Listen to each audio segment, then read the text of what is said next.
Chapter 2039.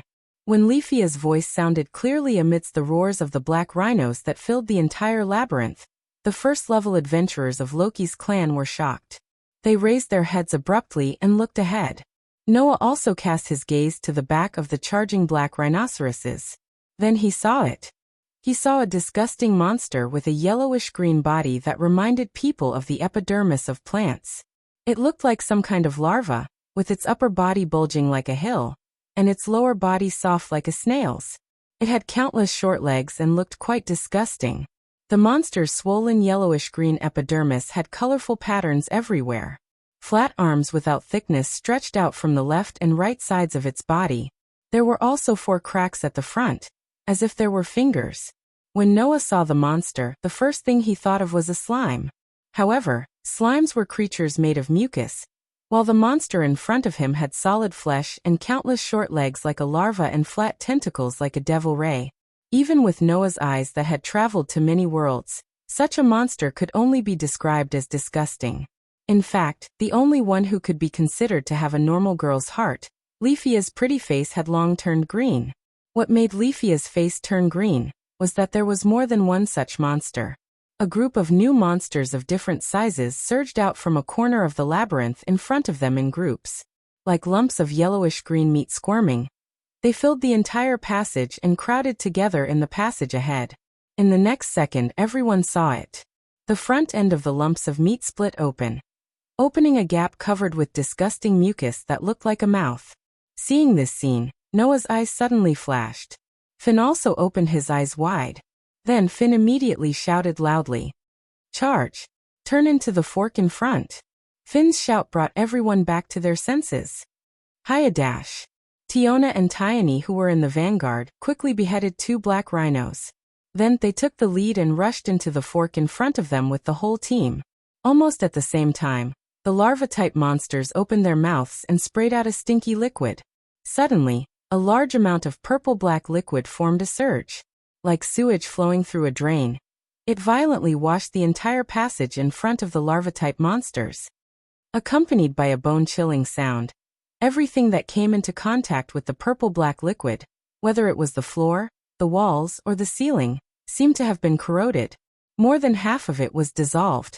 The black rhinoceroses that were still charging forward were directly swept into the purplish-black current, letting out a series of shrill cries. Soon after, even their skin and bones were corroded, like molten steel, causing one's scalp to go numb. Finn and the others who rushed into the fork clearly saw this scene. On the other hand, Noah finally understood why those monsters could dissolve weapons. It wasn't because they knew how to use this type of attack. It was not just a weapon. No matter what it was, as long as it came into contact with the corrosive liquid, it would only end up being corroded. It was no wonder that in the last expedition, Loki's minions whose weapons were dissolved had to retreat. If even the weapons were dissolved, facing such a monster empty-handed, even if it was a LV5 or LV6 level 1 adventurer, whoever touched it would die. Even if they didn't die, they would end up seriously injured. This group of hateful monsters. They're still so disgusting. Tiona couldn't help but curse.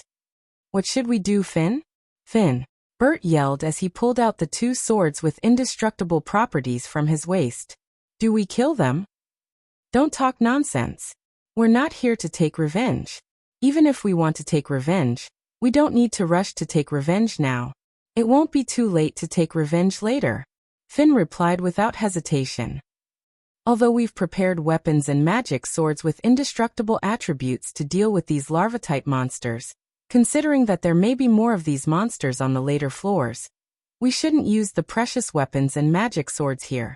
Let's just rush directly to the entrance of the 52nd floor." Finn's words were not without reason. Although weapons with indestructible attributes could guarantee that they would never be damaged, it didn't mean that they would not be worn out. As long as it was a weapon, if it was used for a long time without maintenance, its sharpness would decrease and its power would weaken. The same was true for weapons with indestructible attributes. Even if it could guarantee that it would never be damaged, if it was used for a long time, or even let the weapon come into contact with the corrosive liquid, its sharpness would definitely decrease greatly. As for magic swords, they were a consumable item. If they could be saved for later, of course, it would be best to save them. So continue to maintain the formation and rush forward. There are 2 forks in the next road, both leading to the entrance of the 52nd floor. Finn ordered. We'll take the left one directly. That one is closer to the entrance of the 52nd floor. Everyone nodded in agreement. However, at this time, Noah and AIC spoke at the same time and said this in unison. No. Take the right one. Everyone was stunned. Even Noah and AIC looked at each other with a startled expression. Obviously, they didn't expect each other to say the same thing. Under this situation, it was Finn who reacted first. What's wrong? Finn asked. Did you guys discover something? Noah and AIC nodded at the same time. Although the left path is closer to the entrance of the 52nd floor, it has been filled with monsters. Noah pointed at his forehead. Since the beginning, I've felt a large amount of strange aura from there. I'm afraid it's the new type of monsters. Is that so? Finn nodded thoughtfully and looked at AIC. AIC, did you notice it too? Yes. AIC nodded her slender chin and said. In the wind, there are many monster scents. Wind spirit scamper. That was the only magic that AIC had. It was an additional magic that could wrap the wind around the limbs, body, and even weapons to increase attack, defense, and speed. It could even give her the ability to fly for a short distance. When she first met Noah, AIC, who thought that Noah was a pervert who peeped at the goddesses bathing, used this magic to fight with Noah. Through this magic, although AIC had just been promoted to LV6 not long ago, her strength could almost be said to be at the top even in LV6. Now, because Crush had not been perfectly controlled, AIC was wearing a bracelet that restricted the activation of magic, and even her own magic was sealed. However, the sharp senses brought by magic still existed, allowing AIC to feel some movements and abnormalities brought by the surrounding wind. Therefore, AIC was able to find a large number of larvae monsters in the left passage ahead, just like Noah, who had excellent sensing ability. Since Dragon AIC said so, then it must be correct. Finn did not hesitate to cancel the decision just now. Considering that the passage on the left is occupied by a new type of monster, even if it's closer to the entrance of the 52nd floor, once we start fighting, it'll take longer. More importantly, we'll have to use up the items we have on hand. It's not worth it. Let's take the passage on the right. Got it. Everyone agreed without hesitation. The group began to charge forward again, killing the newly produced monsters that broke through the walls on both sides of the passage. They rushed into the right passage like a hot knife through butter. Leafia, who was protected in the middle by a group of level 1 adventurers, gritted her teeth and tried her best to keep up. Noah, who was also protected in the middle, looked around at the monsters that broke through the walls. His dark eyes narrowed slightly. As if to respond to Noah's thoughts, Athena's voice sounded in his heart. It seems that the larvae are not ordinary monsters. This was what Noah was thinking. The reason why Noah thought so was very simple. This was because none of the monsters that were born from the surrounding walls were the so-called new species of monsters. In that case, Noah had to be suspicious of one thing. Are those monsters produced by the dungeon? Chapter 2040. As mentioned before, from the 51st floor onwards, the dungeon finally had the appearance of an underground maze, and the structure was a formal maze. Even if there was a map, if one accidentally went the wrong way, one would immediately be dizzy, and then be swallowed by the monsters that constantly broke through the walls. Finally, one's strength and props would be exhausted, and they would end up being eaten by the monsters. Under such circumstances, the most taboo to enter the 51st floor was undoubtedly rushing. Once rushing and going the wrong way and falling deep into the maze, then no matter how powerful the team was, if they could not find the exit to the 50th floor, they would die sooner or later. At that time, when Noah got lost on the 51st floor, he completely relied on the strength that far exceeded the monsters on this floor. No matter what monsters came, they were all killed in an instant, ignoring the threat of monsters, and with the help of props, he found the exit to the 50th floor and left the maze. Even so, Noah was still trapped in the maze on the 51st floor for 3 whole days. This time, they didn't have the omnipotent treasure vault. If they got lost again, they could only force their way to the top. Therefore, on this floor, rapid marching was an absolute taboo. However, this saying obviously did not work on the people of Loki's clan. Turn left at the fork in front. Next is right. Go straight ahead. If there are 3 forks, immediately rush into the middle one. In the rush, Finn kept giving instructions in a very clear tone, leading the adventurers of the whole team to turn left and right, and they didn't know how many laps they had turned, but he still very calmly gave instructions on the route without the slightest hesitation. Obviously, Finn had already thoroughly mastered the terrain of the 51st floor and firmly memorized the map in his mind. However, since they wanted to enter the unreached area, they still had to grasp this degree. Therefore, no one doubted Finn's instructions. Even if they had completely lost their heads after turning left and right, they still ran on the correct route, constantly closing the distance to the entrance of the 52nd floor. Throughout the entire process, the monsters that broke through the walls were still coming in an endless stream. Similarly, the horde of monsters that rushed in from the front and back of the tunnel did not stop at all. On the other hand, Ace, Tiona, Bert, Finn, Riveria, Gareth, and the others used the most efficient methods to slay the attacking monsters. They didn't care about the magic stones and loot at all. While protecting Noah and Leafia, they charged into the tunnel. Gradually, the black rhinoceroses were no longer the only attacking monsters. There was also a spider-like monster that could leap over roofs and walk on walls. Seeing this situation, AIC and the rest were not discouraged. Instead, their spirits were lifted. The types of monsters are starting to change. Finn licked his thumb. We're almost at the entrance to the 52nd floor. Just as Finn said, the entrance to the 52nd floor soon appeared in front of everyone. It was also a hole, but there was a staircase leading to the floor below. Tiona, Theon, destroy all the surrounding walls. Finn's eyes glowed as he gave the order. Riveria, Gareth, I'll leave the monsters behind to you guys. The level 1 adventurers who were named immediately started to move. Hey, break for me. Tiona and Theon rushed out from the left and right. The dual blades and axes in their hands were like windmills as they heavily smashed into the rock walls on both sides of the entrance to the 52nd floor. Boom.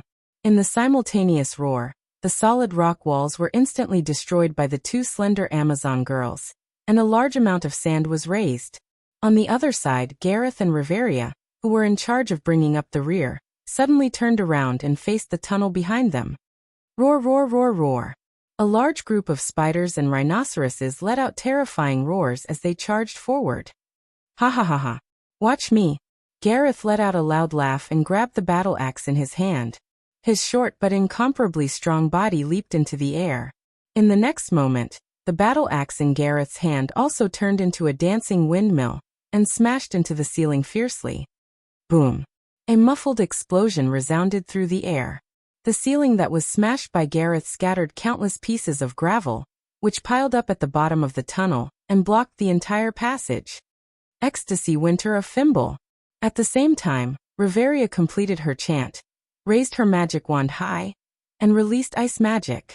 3 snowstorms swept up and blew in all directions, freezing the gravel blocking the passage, the damaged walls on both sides, the shattered ceiling, and even the intact ground into ice, creating an ice cave in an instant. Boom. In the midst of a muffled sound, the ice cave suddenly trembled. It was the movement caused by a large group of monsters crashing into the blocked passage. However, under the freezing of Riveria's ice magic, the passage had been firmly blocked. Even if a large number of monsters crashed into it, it did not cause the slightest crack in the frozen wall of gravel. The monsters who lost their prey roared unwillingly behind the wall, making the adventurers of Loki's family in the ice room smile at each other. Alright, the passageway is completely blocked. The surrounding walls are also damaged. Before the damaged parts of the dungeon are repaired, there won't be any monsters here. Finn heaved a sigh of relief and lowered the spear in his hand.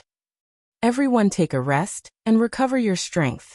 Riveria also needs to recover the mental strength consumed by using magic.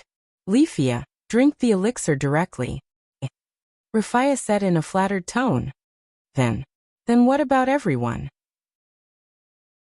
We didn't consume much physical strength, so we don't need to use elixirs to recover, Finn said. But you're different. If you don't recover quickly, you won't be able to keep up later. It was just like what Finn said. Among the people present, except for Leafia, the rest were still not panting even though they had been running from beginning to end. Only Leafia was short of breath and sweating profusely. It was obvious that she had consumed a lot of physical strength. After all, Leafia was only LV3, and she was also a magic shooter who specialized in magic. If one were to say that Leafia's magic ability was at the S stage, which was the maximum level, resulting in the power of her magic being enough to threaten LV5 and LV6 first-level adventurers, then as a sorcerer who specialized in the magic ability, Leafia's durability ability was much weaker. At least, when she was promoted from LV2 to LV3, Leafia's durability was only at the lowest stage, I, and her current durability was also at the I level. In order not to lose the group of first-level adventurers, Leafia ran at full speed, which naturally consumed a lot of physical strength. If she only rested and wanted to recover, it would not be something that could be done in a short period of time.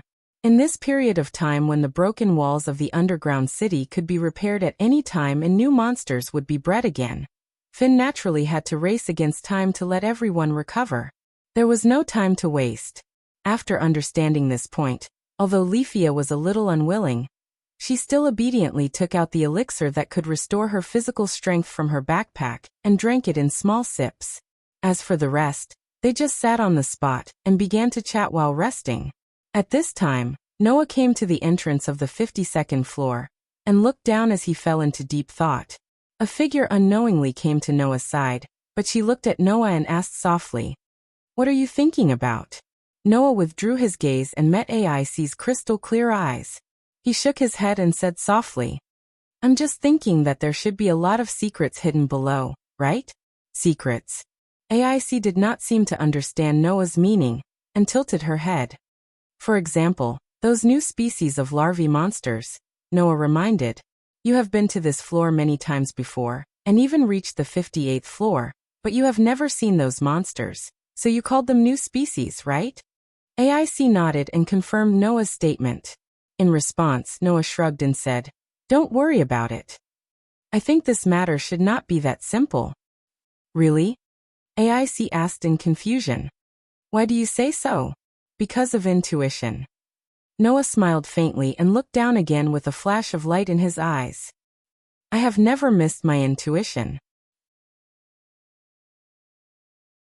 Chapter 2041. Dong, dong, dong. In the entrance to the 52nd floor, in the frozen ice room, a series of crashing sounds were constantly transmitted, causing the entire ice room to constantly shake. Sitting on the floor, Tiona and Tiny were resting as they looked at the frozen stone wall blocking the passage, chatting with each other. Those monsters are really stubborn. Don't they know how to give up? Although the monsters on the 51st floor are much smarter than those on the floors above, they are still monsters after all. In terms of intelligence, they can't compare to humans. While Tiona and Tiny were chatting, Bert leaned against the wall and closed his eyes to rest. Gareth and Riveria were also chatting, but they were just passing the time, seizing the opportunity to recover their physical strength and mental strength. In fact, the first-level adventurers didn't consume much physical strength and mental strength. However, in order to face the next floor in their best condition, everyone had to make the best use of their time to recover. No matter how little stamina and mental energy they consumed, it would be too stupid to lose their lives in the mouths of monsters at critical moments because of the lack of stamina and mental energy. Of course, in order to prevent such a thing from happening, the adventurers needed to prepare recovery items. Generally speaking, the main effect of elixirs was to recover physical strength. If one wanted to fill in the missing flesh, stop bleeding, repair broken bones, and heal injuries, they would need to concoct high-grade elixirs with the development ability of harmony. As for recovery of mental strength, they would need to concoct magic elixirs, which also required a pharmacist with the development ability of harmony. Some high-grade pharmacists could even concoct a recovery item called panacea. That kind of item could be said to be able to heal almost any injury in an instant, unless it was a broken arm, a broken leg, or a direct death. Finn had prepared a lot of recovery items, which almost filled Noah and Leafia's backpacks. In addition, in Noah's gift card, Finn had also deposited a large number of recovery items, which was quite comprehensive. The first-level adventurers didn't consume much physical strength and mental strength at all. Even if they used the lowest-grade elixirs and magic elixirs, they could instantly replenish all of their physical strength and mental strength. The reason why they didn't do so was just like what Finn had said. Since they had a chance to rest, they might as well save some items. Who knew if they would run out of items in the future? It was precisely because of this that Leafia was unwilling to use items in the beginning, when no one used them to restore themselves. However, if they did not use any tools, Leafia might not have recovered by the time everyone had fully recovered. This could also be considered as a form of hindrance, right? Leafia, who was stuck at a dead end, stayed in a corner with a sullen expression and kept sighing. AIC, who did not know how to console others, could only stay by Rafia's side with a troubled expression. Finn, on the other hand, spread out a map and was confirming the route and terrain that he had confirmed countless times. Podgy, podgy. Strange noises could be heard all around. It was the sound of the wall that was first destroyed by Tiona and Tiona, then frozen by Riveria, slowly repairing itself. It was the sound of the solid ice that had frozen it. The dungeon was alive. It could nurture monsters and repair damaged parts. Even if it was damaged, it would quickly recover to its original state. Once those walls were completely repaired, the monsters would be nurtured from inside again, break through the walls, and attack the group of Loki's kin. However, in the case of being frozen by Riveria, these walls should not be repaired so quickly. Therefore, everyone still had some time to rest.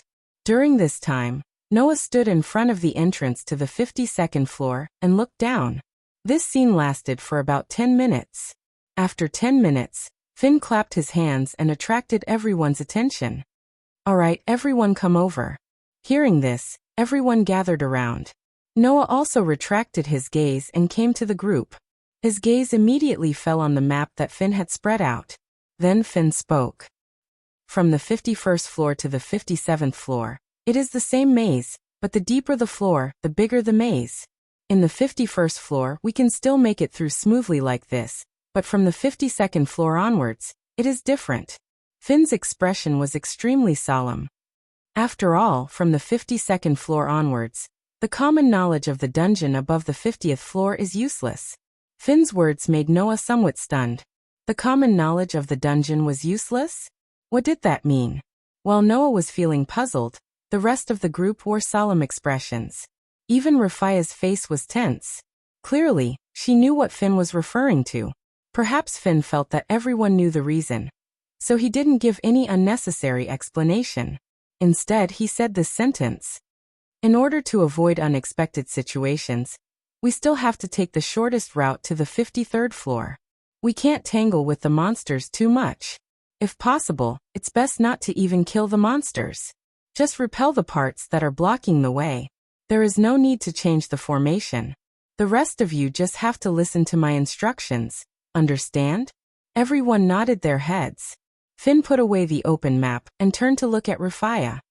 "Rafia, how is your recovery?" I have fully recovered," Rafia quickly said. "I have sufficient stamina, and my mental strength was not depleted. Hence, I am in perfect condition." "That's good." Finn stood up and raised his hand. "Then let's get into formation. Comrades, we are about to enter hell." This statement made everyone in the squad tense up even more. At the same time, it also confirmed one thing for Noah. From the 52nd floor onwards, there was definitely something that was different from the 51st floor. Could it be the floor master? If there was a floor master on the 52nd floor, it would definitely be level 7, right? If that was the case, Finn and the rest had reason to be cautious. However, after thinking about it for 3 minutes, Noah finally understood what was going on. He understood why Finn said that the 52nd floor was hell. He understood why Finn said that the common knowledge of the dungeon was useless. Let's go. Under Finn's order, with Tiona and Tiona in the lead, the team suddenly rushed into the cave entrance and rushed down the stairs. Then, at their fastest speed, they followed the black lead-colored labyrinth that was almost no different from the 51st floor, and ran out as fast as they could. Their speed was at least 3 times faster than when they were on the 51st floor. This speed was already the maximum speed that Rafia could display. However, everyone still felt that this was not enough. Their faces were tense, and they kept increasing their speed, causing Rafia to bite her lip. It was as if she had broken through her limit, and she tried her best to keep up with the team. Rather than saying that they were in a hurry, it was better to say that they knew that they would encounter something terrible below and planned to escape. Under such circumstances, Noah also noticed that something was wrong. The team of Loki's clan was like a gust of wind, running wildly in the labyrinthine passageway, causing the sound of footsteps to be constantly heard. Around them, monsters began to appear, but almost none of them chose to approach. Instead, they were like a pack of wolves lurking in the shadows, with red eyes, watching Noah and the others run by. The abnormal situation made Noah frown slightly. Suddenly, a voice sounded in Noah's mind without any reason. The one who suddenly spoke was not Aster or Athena, but Deleg. Deleg only said this one sentence. "Partner, there's a dragon's aura." Just as Deleg's voice sounded, Noah's sensing ability was like a radar that had been detonated, feedback waves of scorching aura back to him. Feeling that aura, Noah's eyes suddenly widened. Because that aura was not in front, not behind, and not on the left or the right, but below. Feeling that scorching aura that was getting closer and closer, Noah and Ace spoke almost at the same time. "It's coming." As soon as the voice fell, kaboom! A deafening roar resounded. Under the ground where the Loki clan's people stepped on a second ago, a violent flame suddenly burst out, digging up the ground, blasting the soil, setting off billowing heat waves and violent shock waves, instantly completely changing the terrain of this space. The ground exploded. Chapter 2042. Boom. The flames that exploded the ground were like an erupting volcano, setting off a scorching pillar of fire. The scorching flames soared into the sky, setting off layers of heat waves while reaching the ceiling of the 52nd floor. The ceiling was scorched black, and it almost did not penetrate and spread to the 51st floor. The red lotus-like flames illuminated the faces of Noah and the others, dyeing the originally lightless 52nd floor into a fiery red color.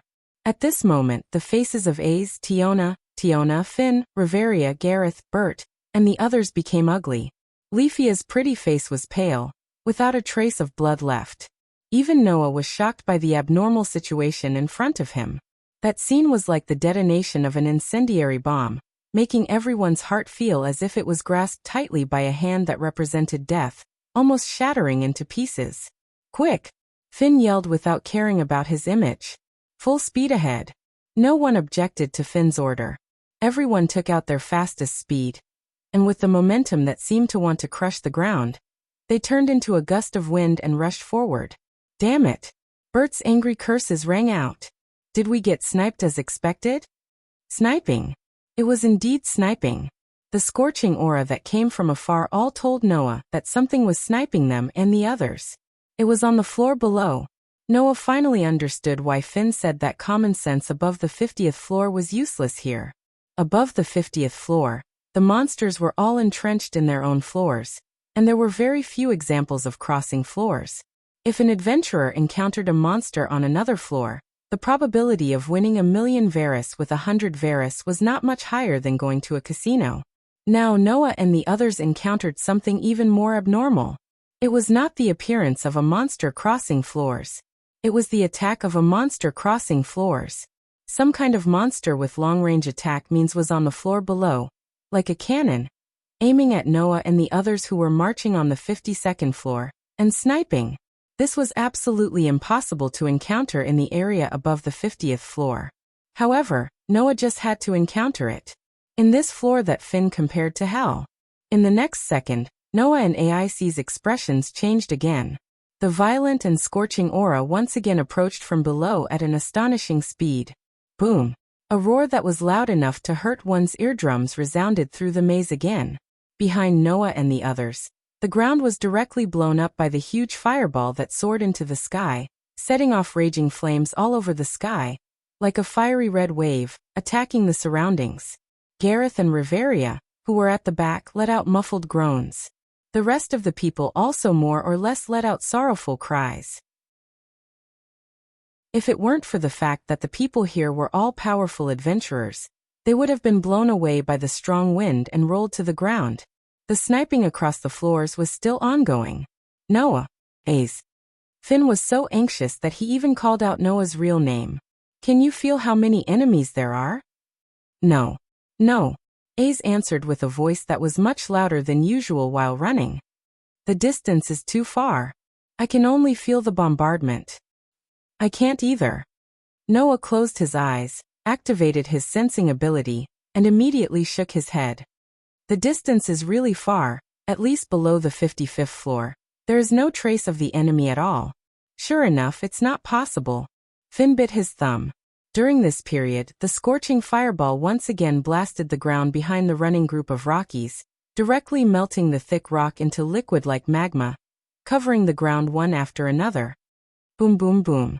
The ground that had been blasted open by the violent explosion gradually began to crack, causing the rubble to crumble like pieces of trash as they continuously followed the crater and collapsed downwards. In the blink of an eye, one after another large hole appeared in the passage of the 52nd floor. The surrounding was like magma was baked into a fiery red color, like a burning furnace, making people speechless. Under such circumstances, in order to avoid the bombardment from below, the group of Rockies could only run with all their might. They could not stay in the same place. If they stayed in the same place, they would end up being burned to ashes along with the ground. No one wanted to end up like that. Therefore, everyone rushed forward with all their might, hoping to cross the floors as quickly as possible and find the entrance to the 53rd floor. Ha! Not long after, Leafia, who was of a lower level and had weaker stamina, began to pant heavily. Leafia. Finn immediately noticed the situation and ordered with an unquestionable tone. Hurry up and replenish. Recover your strength. Yes. Leafia hurriedly pulled the large backpack on her back, ready to rummage through it for elixirs. It was at this moment that something unexpected happened. Noah was the first to notice the abnormality and quickly called out, "Be careful." Unfortunately, the group that was focused on the bombardment from below did not react in time. Whoosh. In an instant, the sound of something breaking through the air was heard. It was a monster that had been hiding in the shadows since the beginning, watching Noah's group with blood-red eyes, not daring to approach at all. However, when Leafia let down her guard and everyone's attention was attracted by the bombardment from below, the monster hiding in the shadows finally made its move. It was a silver-white snake. Hiss. The silver snake hissed and shot out like a sharp arrow. It passed through Bert, who was beside Leafia, and went straight for Leafia, who was rummaging through her backpack. Leafia seemed to have only just reacted at this moment. She turned her head and looked at the source of the sound of something breaking through the air. There, the silver snake had already scuttled in front of Leafia and opened its mouth, which was filled with two sharp fangs. A fishy smell came from the snake's mouth and hit Leafia's face.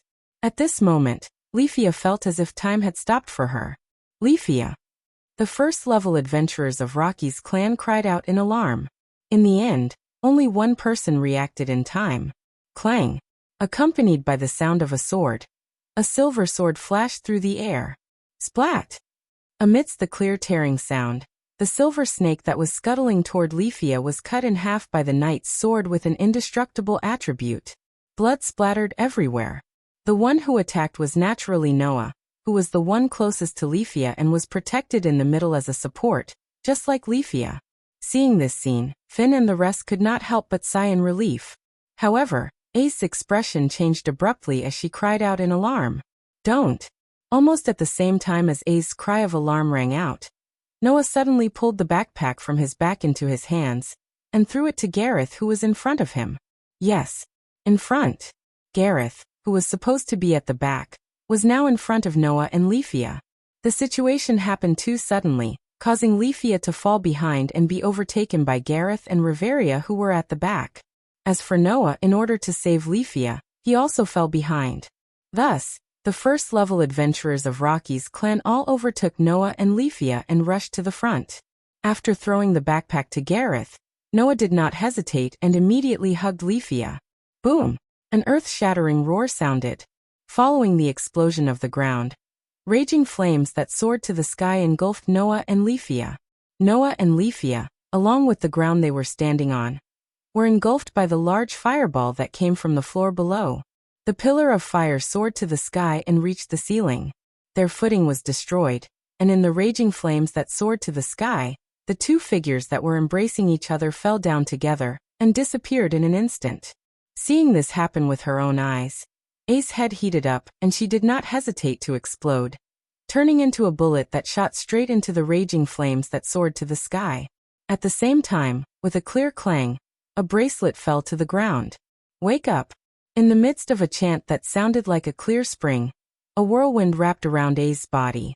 Immediately after that, A's rushed directly into the raging flames and jumped into the hole. Boom! Another explosion sounded, but this time, the ceiling above could not withstand the impact of the raging flames and suddenly burst open. Debris fell all over the sky and buried the hole. Chapter 2043. Amidst the explosions, the magma-like hole was buried by the rubble from the ceiling. A thick cloud of dust was raised, and it was extremely pungent.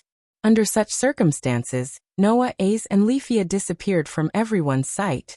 Ace, both Tiona and Tiorn's expressions changed. Tisk! Bert also clicked his tongue. Just as he was about to rush over, he was immediately stopped. No one is allowed to return. Finn ordered in a strict tone. We can't stop. Otherwise we'll be sniped. Keep going. Isn't this a little too much? Bert's expression became abnormally ugly. Do you think AIC will be fine if she brings those two burdens along and roams the lower floors alone? It will be fine. Finn answered without hesitation. As long as that man is here, no matter what, it won't be a problem to keep one life. What we need to worry about is ourselves. Everyone keep going. This is the commander's order. Finn didn't care whether Bert would follow his orders or not. He immediately turned around and continued to rush forward. Let's go, Riveria also said. Finn's words are always right. Don't think about jumping into any random hole that has been blasted open. Gareth even warned them. With the floor as a barrier, the enemy won't be able to hit us 100%. But if you jump in directly, you'll be exposing yourselves to the muzzle of the cannon. If you die, you can only blame yourselves. After saying that, Riveria and Gareth followed Finn. Will it be fine? Finn is right. With that man here, rather than worrying about them, it's better to worry about ourselves. Tiona and Tiorn struggled for a moment before sighing. Then they picked up their pace and chased after them. Only Bert was left. He clenched his fists and looked at the buried hole. He cursed angrily. Bastards! After that, Bert followed them and continued to rush through the labyrinth. Kaboom! After an unknown number of explosions, the scorching big fireball turned into a cannonball that soared into the sky and exploded in the entire crater. The soaring flames formed a deadly wave of fire, rolling in the space. In an instant, it enveloped several floors, dyeing everything in its path with a fiery red color, making people think of the inside of a volcano. It was extremely shocking. Terrifying heat filled the entire labyrinth.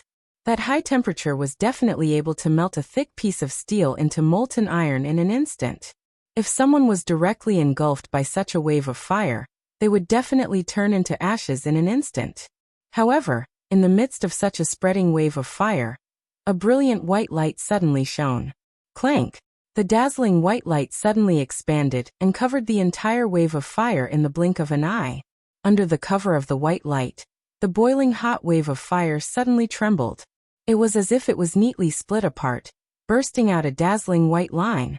Bang! At the moment of the muffled explosion, the boiling hot wave of fire exploded, and was truly split into neat blocks. Then, It scattered into sparks that filled the sky and dissipated in the air. Only then did the dazzling white light gradually converge, revealing the scene at the center. There, two figures were tightly hugging each other.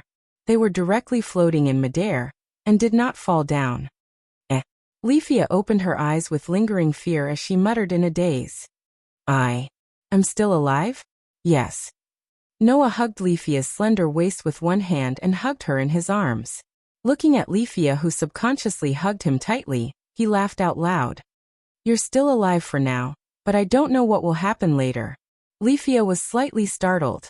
Under Leafia's startled gaze, Noah lowered his head, looked down and said indifferently, After all, we're now exposing ourselves to the enemy's cannons. Hearing Noah's words, Leafia's pretty face stiffened. She lowered her head abruptly and looked down. In the next second, Leafia saw it. Hundreds of meters below, in a vast cavern, a few gigantic creatures were standing side by side, looking up at the sky. Their eyes flashed with a ferocious light. Looking at those gigantic creatures, Leafia's heart trembled again and again. No matter in which world, dragons were one of the most powerful creatures. This principle was also applicable in the underground city. All the adventurers believed that in the underground city, among the monsters of the same level, the most powerful existence was the dragon. Unless there was a floor owner. Otherwise, if there were dragon-type monsters on a floor, these dragon-type monsters would definitely be the most powerful existence on that floor. Therefore, out of fear of dragon-type monsters, the adventurers collectively called them the Monster Kings. At this moment, Leafia saw the kings of these monsters. Moreover, they were the Monster Kings from the 58th floor. Ooh! Amidst the earth-shaking dragon roars, in the cavern of the 58th floor, a few gigantic red dragons lined up and roared at Noah and Leafia in the distance. They were more than 10 meters long, even bigger than the floor owner on the 17th floor, Goliath. They stood on their feet but did not have wings. Looking at those gigantic red dragons roaring at the sky, Leafia squeezed out a voice with difficulty. Cannon dragon. Cannon dragon. That was the main culprit that turned the area from the 52nd floor into hell. It was a type of monster that only appeared on the 58th floor. Like its name, these gigantic red dragons could spit fireballs and launch cannons. Their cannons could bombard the 53rd to 57th floors all the way to the 52nd floor. Therefore, once an adventurer stepped onto the 52nd floor, these cannon dragons would all sense it and launch a merciless sniper attack at the enemy who was 5 or 6 floors away. What did this mean? It meant that once the adventurers stepped onto the 52nd floor, their enemies would no longer be limited to monsters on a single floor like before. From the 52nd floor onwards, the common sense of dungeons would no longer be useful. The reason for this was these cannon dragons. The gigantic red dragons that were more than 10 meters long roared in unison, slowly opening their ferocious mouths filled with sharp fangs. Inside, waves of violent flames began to surge and compress into shape in the mouths of the cannon dragons, turning into gigantic fireballs. The group of cannon dragons pointed their cannon muzzles, dragon mouths, directly above them and spat out scorching fireballs. The gigantic fireballs immediately exploded the ceiling above the cannon dragons, which was the floor of the 57th floor. They blasted the ground of each floor and soared into the sky, all the way to the 52nd floor. The cannons from the 58th floor must have caused Finn and the others to flee in panic, not daring to stay in the same place, right? One of the gigantic fireballs pierced through the ground of each floor that had already been blasted apart, and shot toward Noah and Leafia, who were floating in the air. The heat wave had already arrived in front of Noah and Leafia. Just as Leafia's pretty face turned pale, and a cold glint flashed across Noah's eyes, the sound of something breaking through the air suddenly rang out from above. A figure surrounded by formless wind and waves descended from the sky.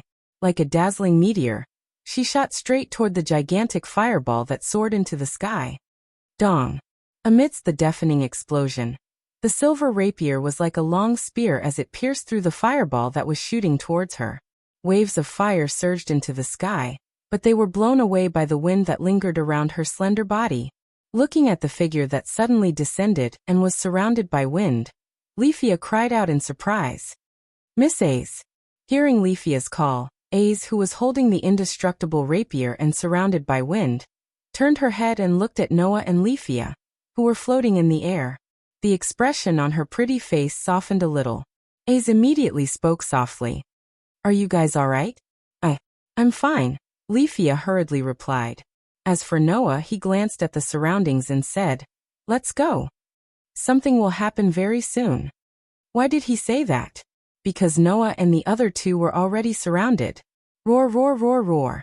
Amidst a dragon's roar that was completely different from the cannon dragons, purple-blue flying dragons that looked like pterosaurs flew out of the gaps in the floors and swarmed toward Noah and the others. Chapter 2044. In the past, before Loki's clan and Freya's clan had risen, Eulalia also had two of the most powerful clans known as the Double Kings, ruling the peak of the entire May city.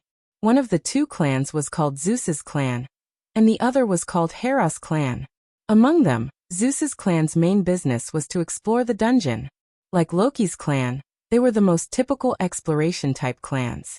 That clan had once reached the 59th floor, and until now, it still had the highest record of reaching the floor. And after Zeus's clan declined and was replaced by Loki's clan and Freya's clan, no one had ever reached the 59th floor again. Of course, Zeus's clan had also set foot on the 52nd floor, and was bombarded from the 58th floor. The cross-floor sniping was not only like a joke, but also made the 52nd to 58th floors a real area. Even if the adventurers were lucky enough to avoid the cannon dragon's sniping, it would lead to another danger. The floors were connected. Just like the middle floor had vertical holes that could connect the upper and lower floors, the cannon dragons would forcefully open the vertical holes on the 52nd to 58th floors. Then in each connected floor, another kind of monster king would appear. That was, in the horizontal holes that connected the vertical holes like an ant's nest, there were flying dragons more than 3 meters long. For these monster kings with wings, the vertical holes that were forcefully opened by the cannon dragons were simply the gates of a cage. Once they appeared, the flying dragons would break free from the cage called the floor and attack the adventurers through the vertical holes opened by the cannon dragons. In other words, this was another kind of attack that ignored the floor.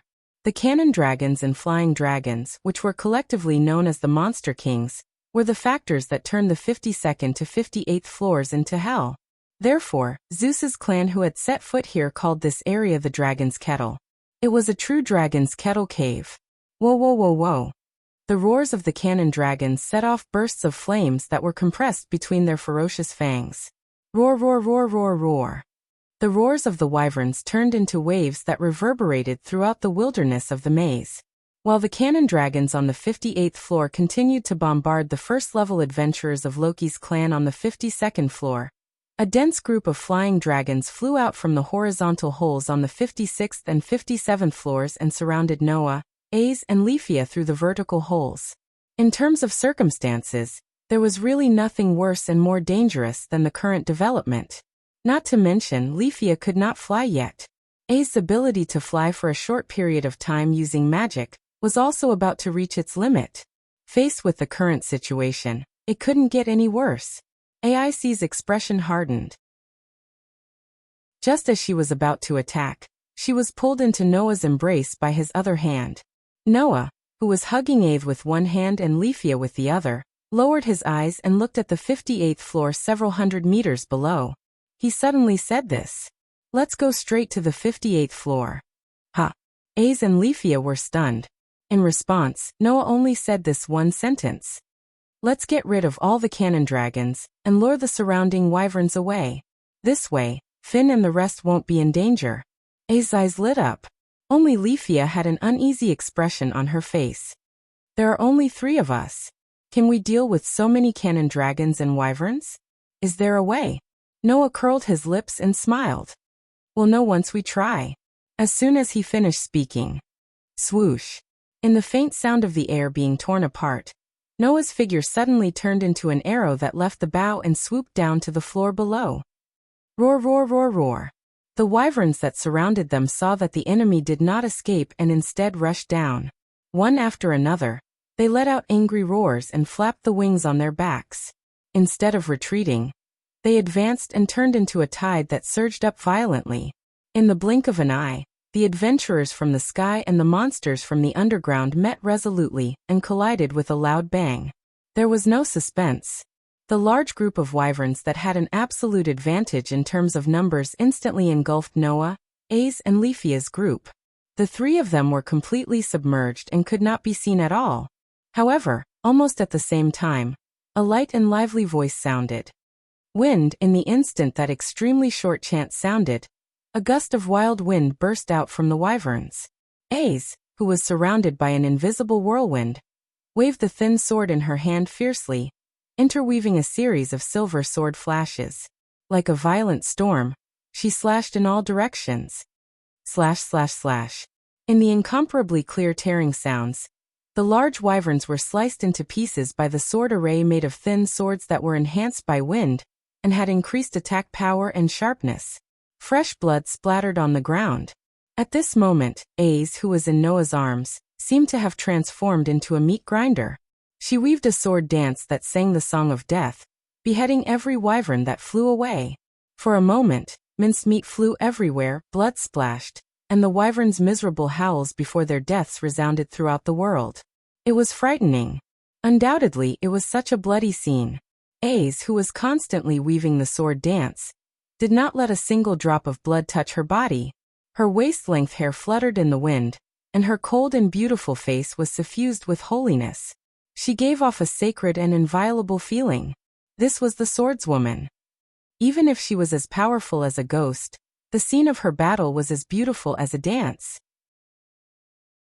That was why she received the word swordswoman. Hugging the world's most beautiful meat grinder, Noah shot down like a sharp arrow, turning himself and the others into a sharp knife, piercing through the densely packed wyverns that were violently surging towards them. Thus Noah, A's and Leafia's group of three crossed the 53rd floor, and even immediately crossed the 54th floor. Through the tunnel forcefully opened by the cannon dragons, they swept towards the 58th floor. Roar, roar, roar, roar, roar. Breaking out of the encirclement while holding an absolute advantage in numbers, the wyverns were furious. One after another, they let out roars that shook the air and chased after them. However, the wyverns seemed to understand how dangerous it was to approach them. They actually firmly hung behind Noah's group, opening their mouths and spitting out scorching flame bullets. These wyverns actually also knew how to use long-range breath attacks. However, there was a clear difference between the wyverns' breath attacks and the cannon dragons. At least, the cannon dragons' fireballs were as large as 3 or 4 meters in diameter, while the wyverns' flame bullets were only the size of a human head. It was obvious that they were proficient in different areas. However, although the quality was not high, the quantity was quite shocking. The flame bullets spat out by the wyverns formed a dense barrage that fell like raindrops, causing A's pupils to shrink abruptly. Just as the barrage of flame bullets was about to bombard the group, a violent magical force rose up. Clang! A dazzling white light burst out from Noah, who was carrying a young girl with both hands and had no free hands, and covered the group of 3 that swooped down. As soon as the flame bullets fell from the sky came into contact with the dazzling white light, they immediately paused one after another, and were immediately divided into cubes by the white lines one after another before exploding with a loud bang. The barrage that was enough to make any adventurer of a clan shudder was easily neutralized just like that. Pft. The silver sword sliced through the air, killing one after another flying dragons that were charging at him. Boom, boom, boom, boom, boom. The dazzling white light constantly flickered, shattering the flame bullets that fell from the sky one after another. At this moment, Noah and A's, one focused on defense while the other focused on attack, broke through the obstruction of countless wyverns along the way, and rushed through several floors as though they were unimpeded. Looking at Noah and A's, Leafia couldn't react for a long time, and could only murmur softly, "So powerful. 2 people. Just 2 people." And they actually strangled a large group of wyverns in hell, which was known as the Dragon Pot, as though there was no resistance. Compared to these 2 people, she was really nothing. Not only was she of no help, but she was also a hindrance. After all, if it wasn't for her, Noah wouldn't have fallen from the 52nd floor. Anais wouldn't have rushed down from the 52nd floor as well. In the end, she was still a hindrance. Thinking of this, Leafia bit her lips, and her eyes burned with fighting spirit. I definitely don't want to be a hindrance. Chapter 2045. The roars of the wyverns reverberated throughout the entire underground maze, causing the monsters that could neither fly nor leave their respective floors to tremble. Noah was still carrying AIC and Leafia as he dove down at an extremely fast speed. Dazzling white light bloomed from his body from time to time, shattering all the fiery bullets that attacked him as he plunged downwards without slowing down. However, the closer he got to the 58th floor, the more obvious the obstacles became. Wyverns flapped their wings continuously from the horizontal holes of the various floors and flew out in groups. Like moths to a flame, they swarmed towards Noah and his party in a dense swarm. As time passed, the number of wyverns increased, causing AIC, who was constantly swinging her sword, to feel a little strenuous. At the same time, the great crimson dragon that had been firing cannons at the first-tier adventurers of the Loki clan began to turn its attention to Noah, AIC, and Leafia, who were diving down. It roared while aiming its huge mouth that was filled with compressed flames at them. Seeing this scene clearly, Noah and AIC's eyes flashed. Just as the two of them were about to make their moves, a third person's voice rang out. Proud warriors, archers of the forest, advancing raiders in front, pick up your bows, respond to the voice of your brethren, knock your arrows. The sudden melodious chant startled Noah and AIC. Although they didn't stop what they were doing, they turned their gazes in another direction. Ignite the flames, lights of the forest. I command you to release your arrows. Fire arrows of the elves, rain down like rain, burn the barbarians. Leafia, who was being carried by Noah on the other side, had raised the wand in her hand at some point in time. She pointed it downwards, her red lips spitting out clear syllables that sounded like water droplets dripping onto a plate. Amidst the melodious chant, an incomparably mysterious magical formation suddenly appeared at the tip of the wand that Leafia was pointing downwards. It wasn't a magical formation in the true sense of the word. In this world, except for a few special spells, magical formations wouldn't appear when the rest of the spells were used. However, if someone had learned the development ability of Magitech, then a magical formation would appear when they used magic. This magical formation represented the development ability of Magitech. It could enhance the power of magic, expand the range of effect, increase the efficiency of mental strength, and various other benefits when using magic. It was the symbol of a high-grade sorcerer. As the successor of Olivelia, the most powerful sorcerer in Orally, it was impossible for Leafia not to have learned the development of magic conduit. Thus, at the tip of Leafia's wand, complex patterns were drawn on the multiple rings that had been constructed using her mental strength that had been converted into mana. The patterns flickered with a thick golden light, illuminating Leafia's beautiful face. In the next second, Leafia opened her eyes. Suddenly, a surge of flames appeared within the magic array, condensing into thick flame spears that filled the area in front of the magic array. Fire javelins. A rain of fire arrows suddenly descended. Fire javelins that filled the sky fell from the sky, explosively shooting down, forming a barrage of attacks that fell downwards like a torrential downpour. Bang bang bang bang bang. As a series of continuous explosions rang out, a large amount of flames burst forth, causing waves of fire to sweep out. The flames enveloped the wyverns that charged out from the holes on the various floors, engulfing all of the monsters. The wyverns didn't even have time to scream before their bodies were incinerated, and they were buried in the sea of fire along with their magic stones. As for the cannon wyverns on the 58th floor, although they managed to survive by relying on their tough scales, their huge bodies were also continuously bombarded by the rain of fire javelins. They let out painful howls, and the large fireballs that were compressed in their mouths directly exploded, injuring the cannon wyverns' mouths. Ha ha ha! Leafia began to pant, and her face became much paler. It was obvious that she had used up a lot of her mental strength. However, Leafia's magic, which used up almost all of her mental strength, allowed Noah and AIC's path to be unobstructed. Even the cannon wyvern's sniping was forced to stop. The result of the battle could not be said to be bad. Finn was right. Leafia was indeed very outstanding. Although she was only at LV3, her strong mental strength and the magic power that had been trained to the maximum level made the elven girl's magic power extremely shocking. Moreover, Leafia also had a skill to assist her. The skill was called Fairy Pursuit. The effect of the skill was very simple, which was to double the effect of attacking magic.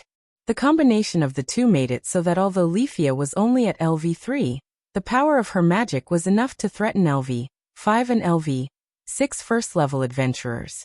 Under the surprised gazes of Noah and AIC, Leafia forced a smile. I will also help the two of you. Please don't forget about me.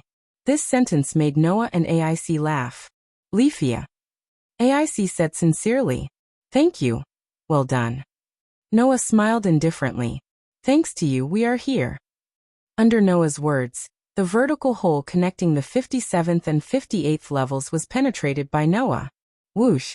In the sharp sound of the air being torn apart, Noah shot down. His body spun, and he suddenly fell madly. He suddenly kicked hard on the head of a cannon wyvern. Bang! The kick, which carried an astonishing amount of power, caused the cannon wyvern's head to explode. A large amount of minced meat and brain matter splattered everywhere. The big red dragon that had lost its head fell heavily to the ground, raising a cloud of sand. Noah carried the two girls and landed directly on the body of the cannon wyvern that had fallen to the ground dead. The whole place was suddenly silent. A few cannon wyverns widened their eyes and stared above the corpse of their companion that was covered by the sand. Their eyes flashed with ferocious light. Against the ferocious light, Noah, Ace, and Leafia slowly revealed themselves amidst the flying sand. They looked at the huge red dragons with different expressions. Leafia was panting as she raised her magic wand. AIC held the thin sword in her hand tightly. Her crystal clear eyes didn't waver at all.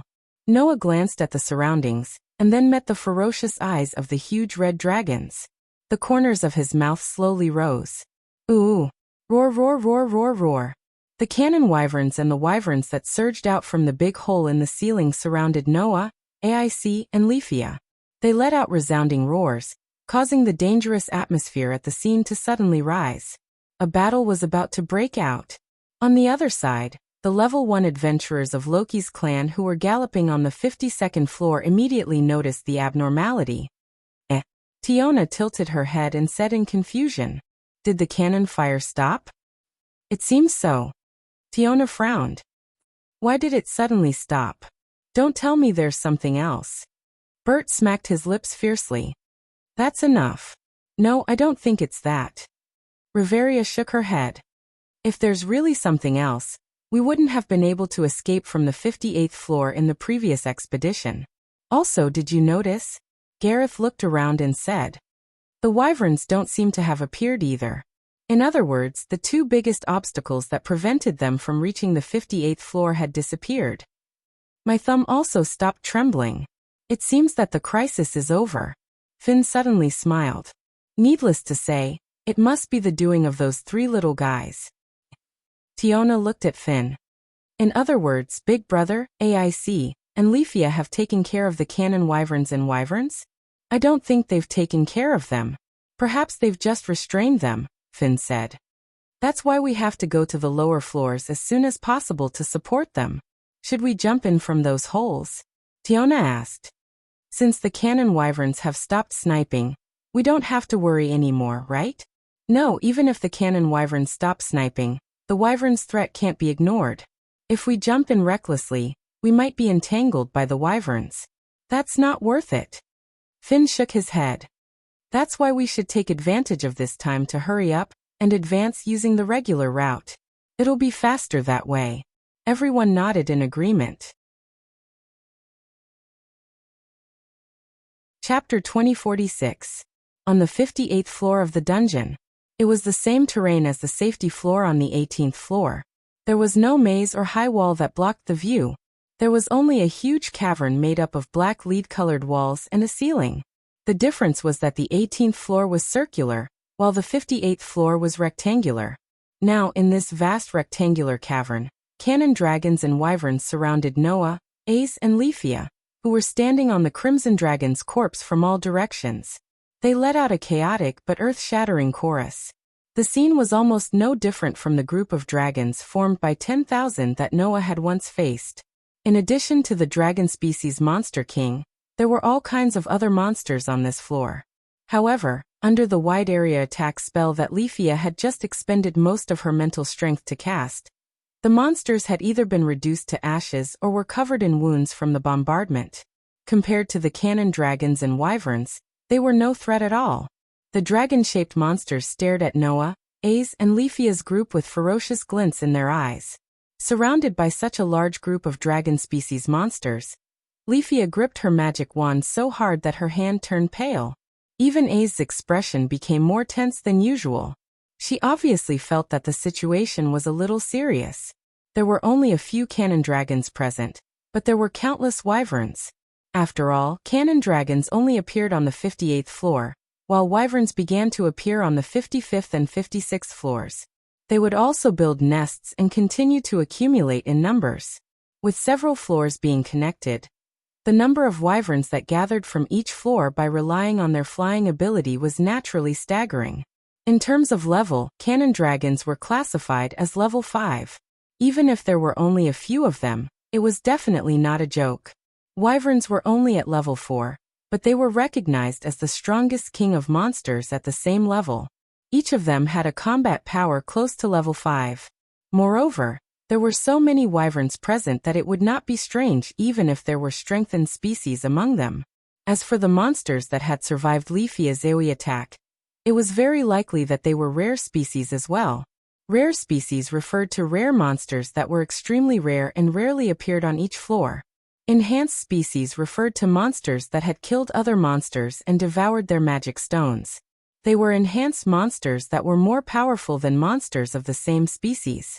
These two types of monsters were much stronger than monsters of the same species and level. If there was a rare species among the monsters surrounding this place, then they had to be careful.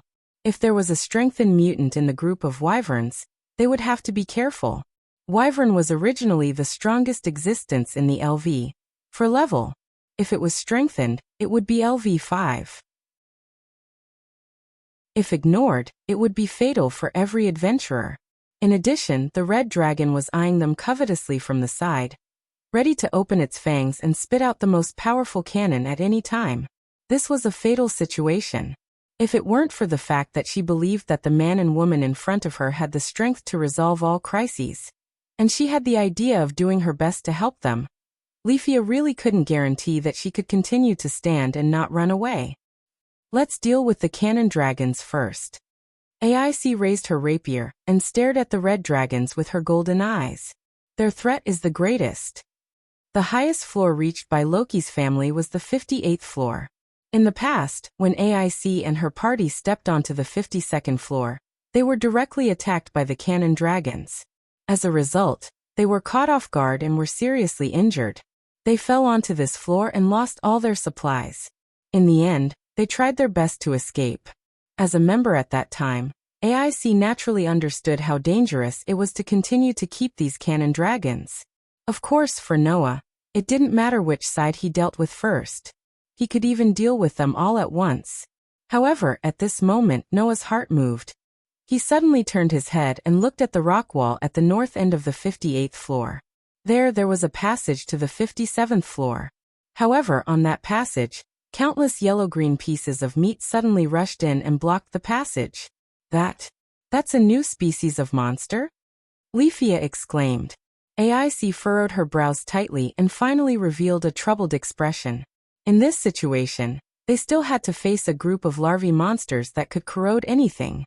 It was really terrible. Only Noah noticed that something was wrong. That's not right, Noah muttered. Those new species of monsters aren't coming for us. It's not coming for us. AIC and Rafia were stunned. Then, an unbelievable scene happened in front of the three of them. A group of larvae monsters that rushed out of the passage actually stood up on the backs of the monsters, growling at Noah and the others. They opened their mouths and spat out a large amount of corrosive liquid. The monsters did not expect to be attacked from the back by their own kind. They did not even have the time to scream before their bodies were completely corroded by the corrosive liquid. Not even their bones were left.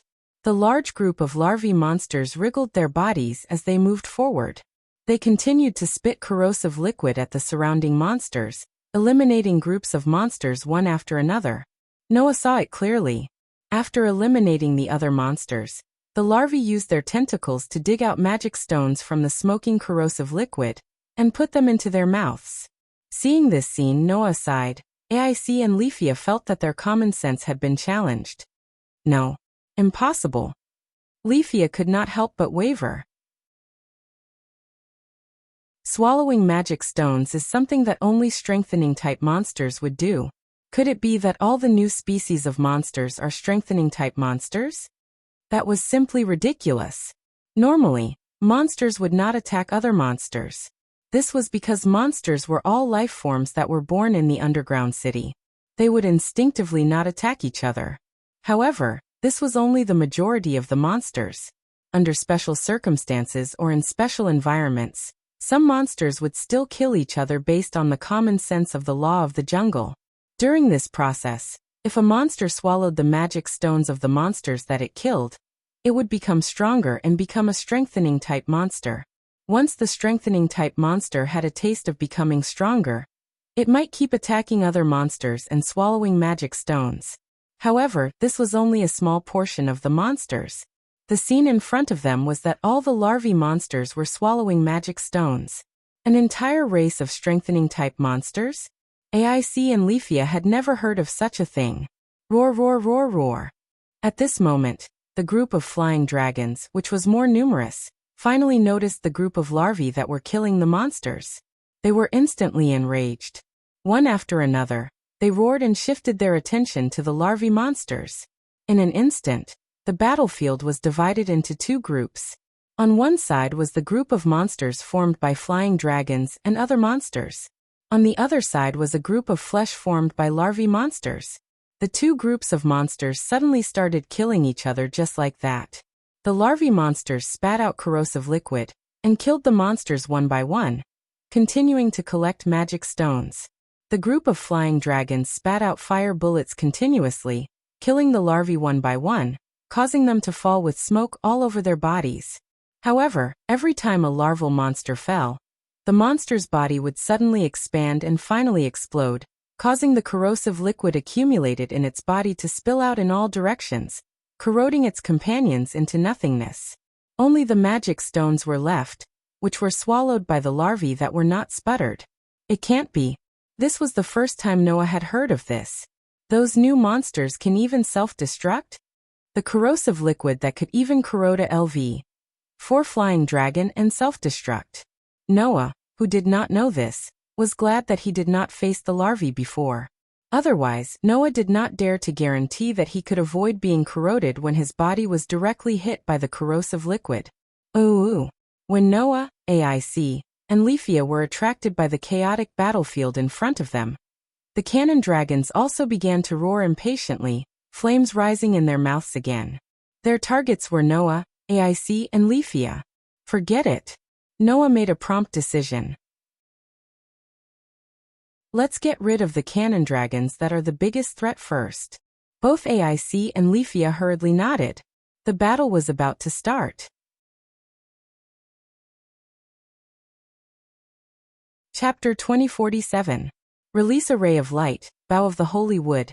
Thou art a famous archer. As the cannon dragons growled and bared their fangs to compress the expanding flames, Leafia subconsciously raised her wand and began to chant.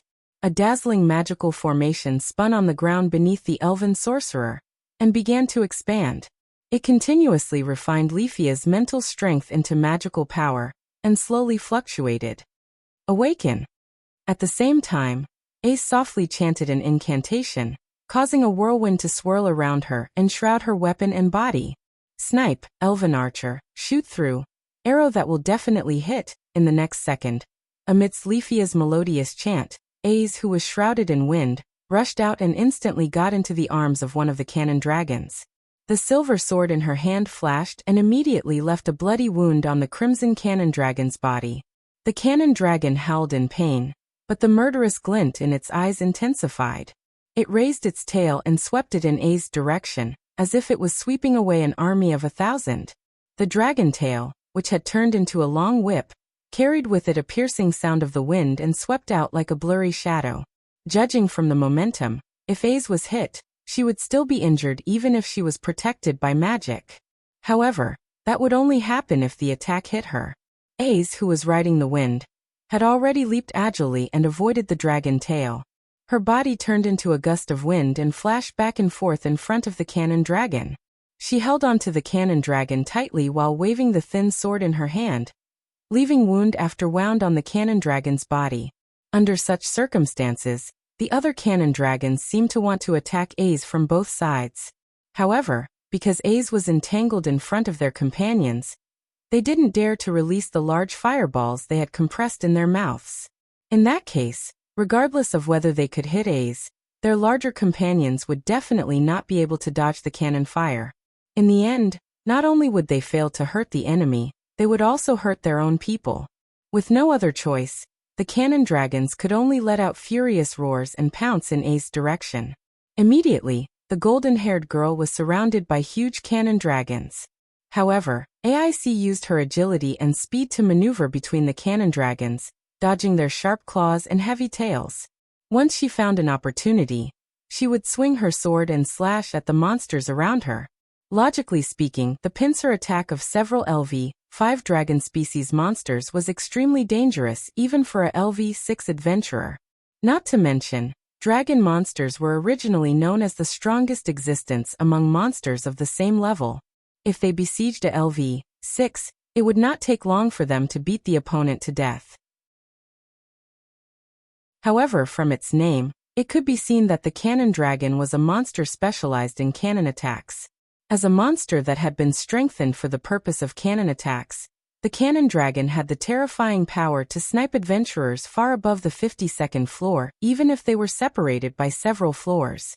But once the cannon fire was blocked, it would not be difficult to deal with it.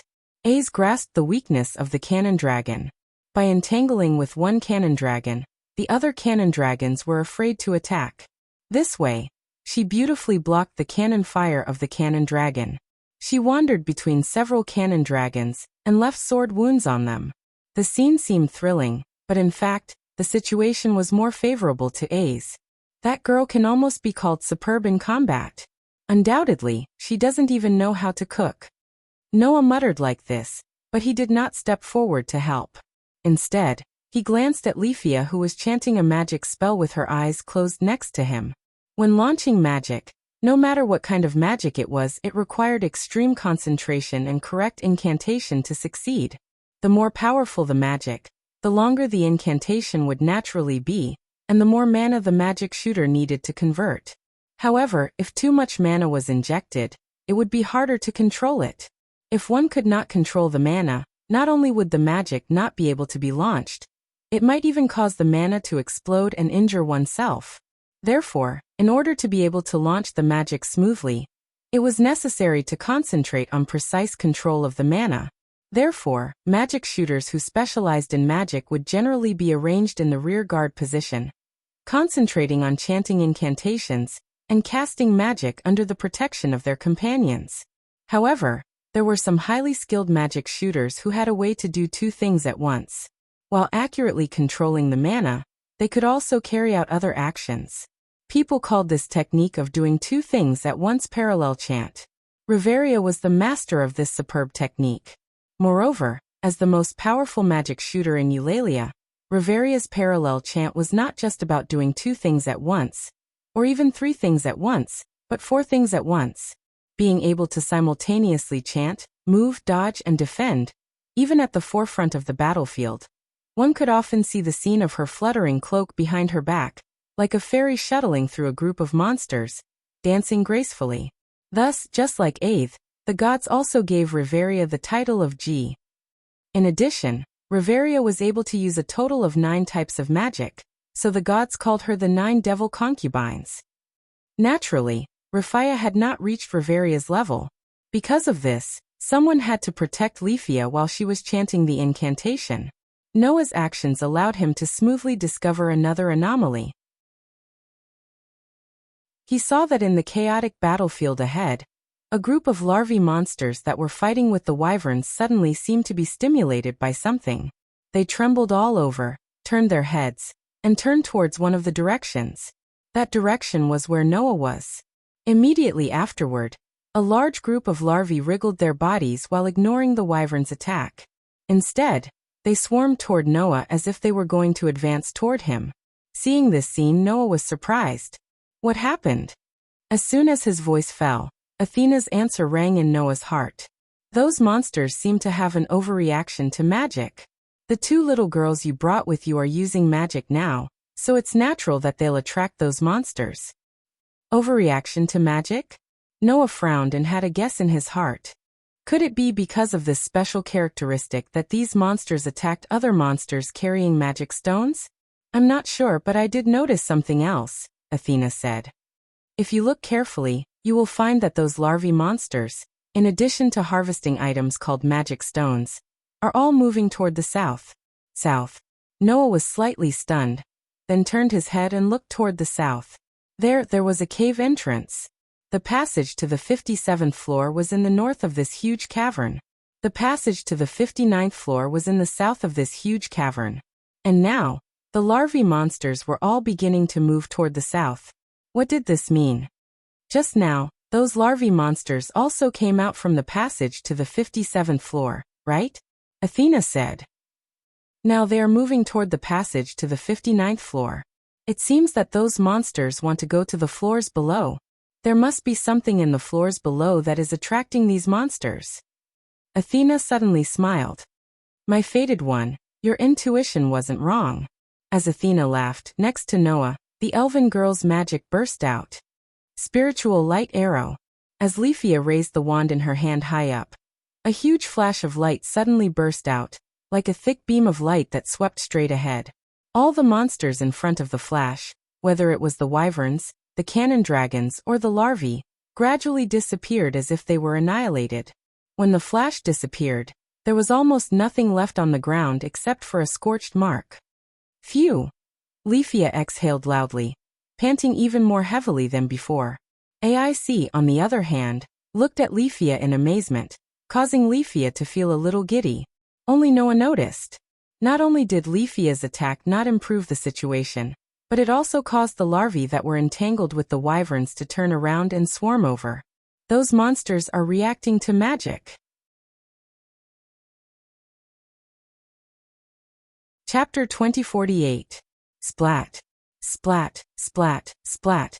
As the battle in the vast cavern intensified, the ceiling of the 58th floor, which had been blasted open by the cannon dragons, started to repair itself. As the ceiling gradually repaired itself, the number of wyverns that flew out from each floor decreased.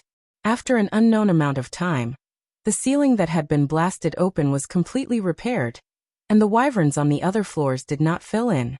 At the same time, the number of larvae that came out from the passageway to the 57th floor also decreased.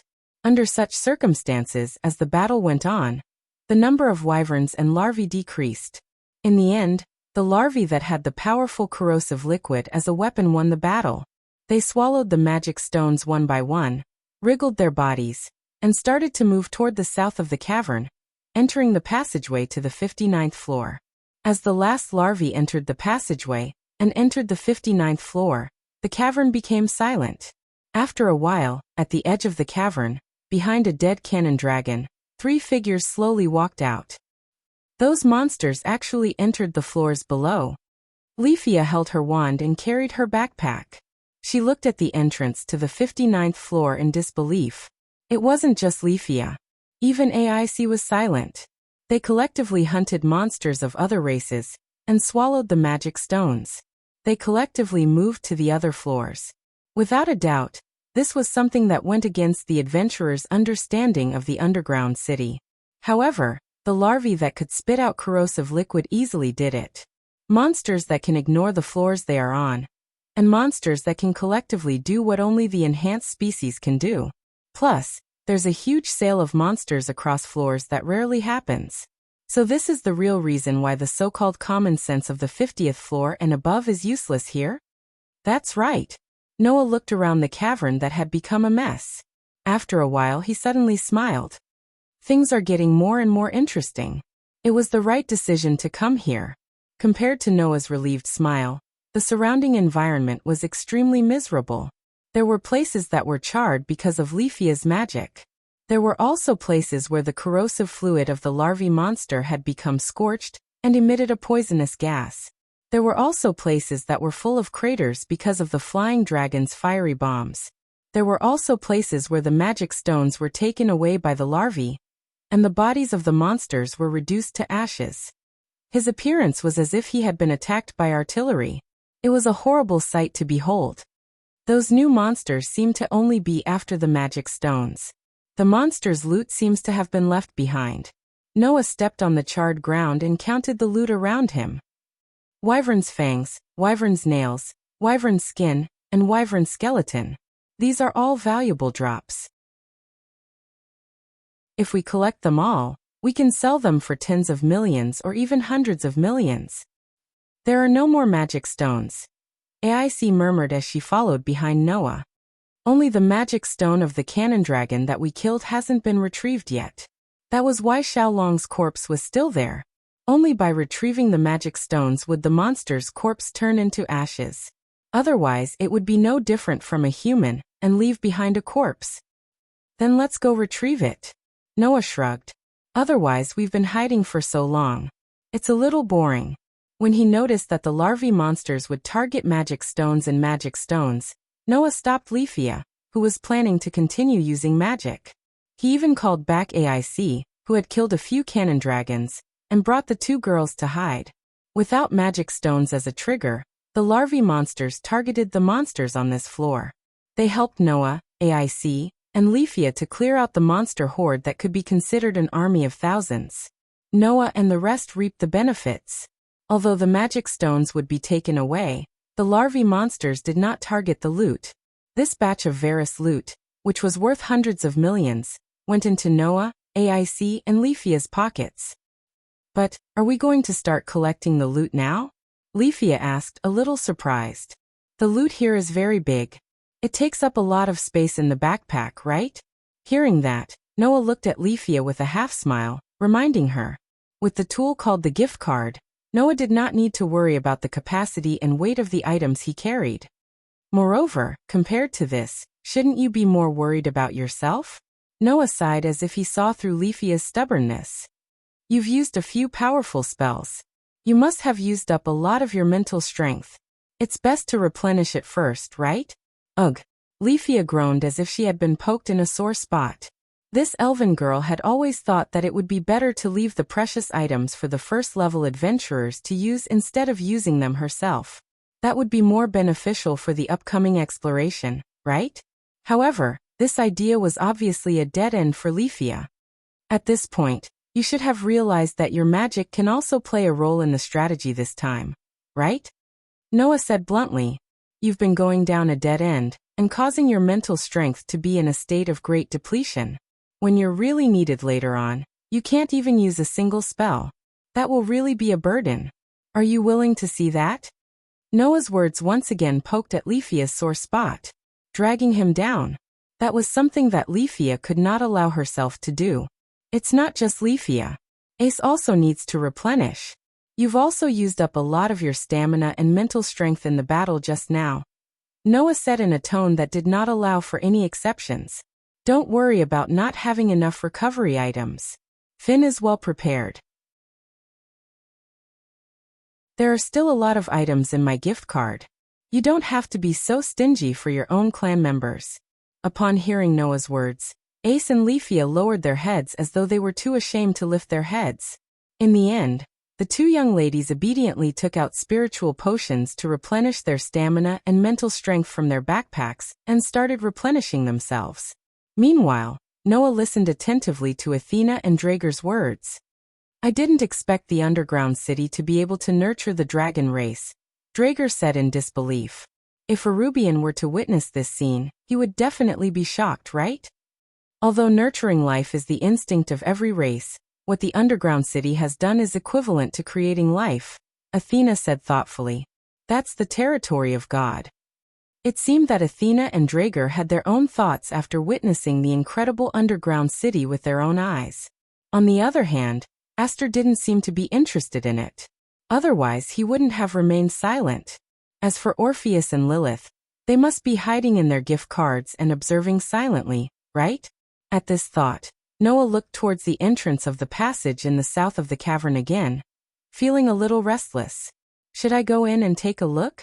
When Noah had such an idea, at the entrance of the passage at the north end, the first-level adventurers of Loki's clan finally arrived late. Ace, Leafia. Tiona immediately pounced over and hugged Ace and Leafia. Are you alright? Tyogny also came over. After sizing up AIC and Leafia, he heaved a sigh of relief. Finn, Riveria, and Gareth's expressions also relaxed. They looked towards Noah and exchanged glances with Noah. Then, they looked at the messy surroundings and immediately understood what had happened. Only Bert crossed his arms and glanced at Noah, Ace, and Leafia before speaking softly. What a nuisance. I'm sorry. Leafia stepped forward and bowed to everyone. It's all my fault. You were indeed negligent. You shouldn't have let your guard down even during the replenishment period. Finn shook his head. However, you were in the middle of the group and were protected by us. We allowed the monsters to break through the protective circle and attack you, causing you to be hit by the cannons. If not for Drager, we would have lost a comrade. This is also our negligence. Everyone has to reflect on it. Everyone immediately lowered their heads. Chapter 2049. From the 50th floor all the way to the 58th floor, it should have only been about half a day, right? However, in just half a day, the danger was very obvious. Especially when they encountered the cannon dragon's attack on the 52nd floor. Even though the group of Loki's clan had experienced it once before, there was still an accident. Just like what Finn said, everyone was at fault. Rafia shouldn't have let down her guard during the resupply period. The group of level 1 adventurers shouldn't have overlooked the threat of the monsters hiding in the shadows on the 52nd floor, because of the cannon dragon's attack. If it wasn't for Noah saving Rafia, then this young elven girl might have really died in the mouth of the monster. Thinking of this, the level 1 adventurers all fell into silence, and Rafia was a little at a loss. Under such circumstances, it was Noah who mentioned it intentionally or unintentionally. Although the 58th floor has stopped producing monsters now, this is still the monster's nest. Next, we still have to enter the 59th floor of the unreached area. Let's not waste time blaming ourselves. If you want to reflect, wait until we return to the clan to have a reflection meeting. Saying this, Noah sized up Finn's group. Also, you have to hurry up and resupply, right? Seeing Noah sizing up Finn's group, Ace and Rafia noticed. Compared to their own group, Finn's group was in a very bad state. Finn and Bert's bodies were covered in scorch marks, and part of Gareth's armor was cracked. Tiona and Tyogny's brown skin had wounds oozing with blood, and even Riveria's outfit was a little messy. Obviously, in order to reach the 58th floor, Finn's group had fought a lot along the way. Fortunately, you threw the backpack to me before falling here. Gareth let out a rare bitter laugh. If it wasn't for the recovery items inside, we might not have made it here. Not only did we encounter a group of wyverns, but we also fought with a new type of monster, Riveria said. Although we've made sufficient preparations, if we don't have items to resupply, it's really dangerous. Thanks to this, we ended up like this, Tioni said helplessly. I used up all my items not too long ago. These are all accumulated. So hurry up and give us some panacea, Tiona said weakly. Otherwise, we'll really die. That's it. Bote curled his lips. Hurry up and take out the items. We need to replenish our supplies. I understand. Leafia hurriedly opened the backpack on her back and took out bottles of elixirs, which she distributed to everyone. After consuming a few bottles of the highest quality panacea, the injuries of the group of level 1 adventurers gradually began to improve. Then Leafia took out a high-grade magic medicine and handed it to Riveria. Come to think of it, Riveria should have consumed a lot of spirit power along the way. While everyone was replenishing their supplies, Finn was looking at the entrance to the south with a smile on his childlike face. The 59th level, we're finally reaching it. Hearing this, everyone revealed smiles one after another, letting their excitement replace their self-blame. The arrival of the unreached level would prove that Loki's spawn was one of Eulalia's most powerful spawn.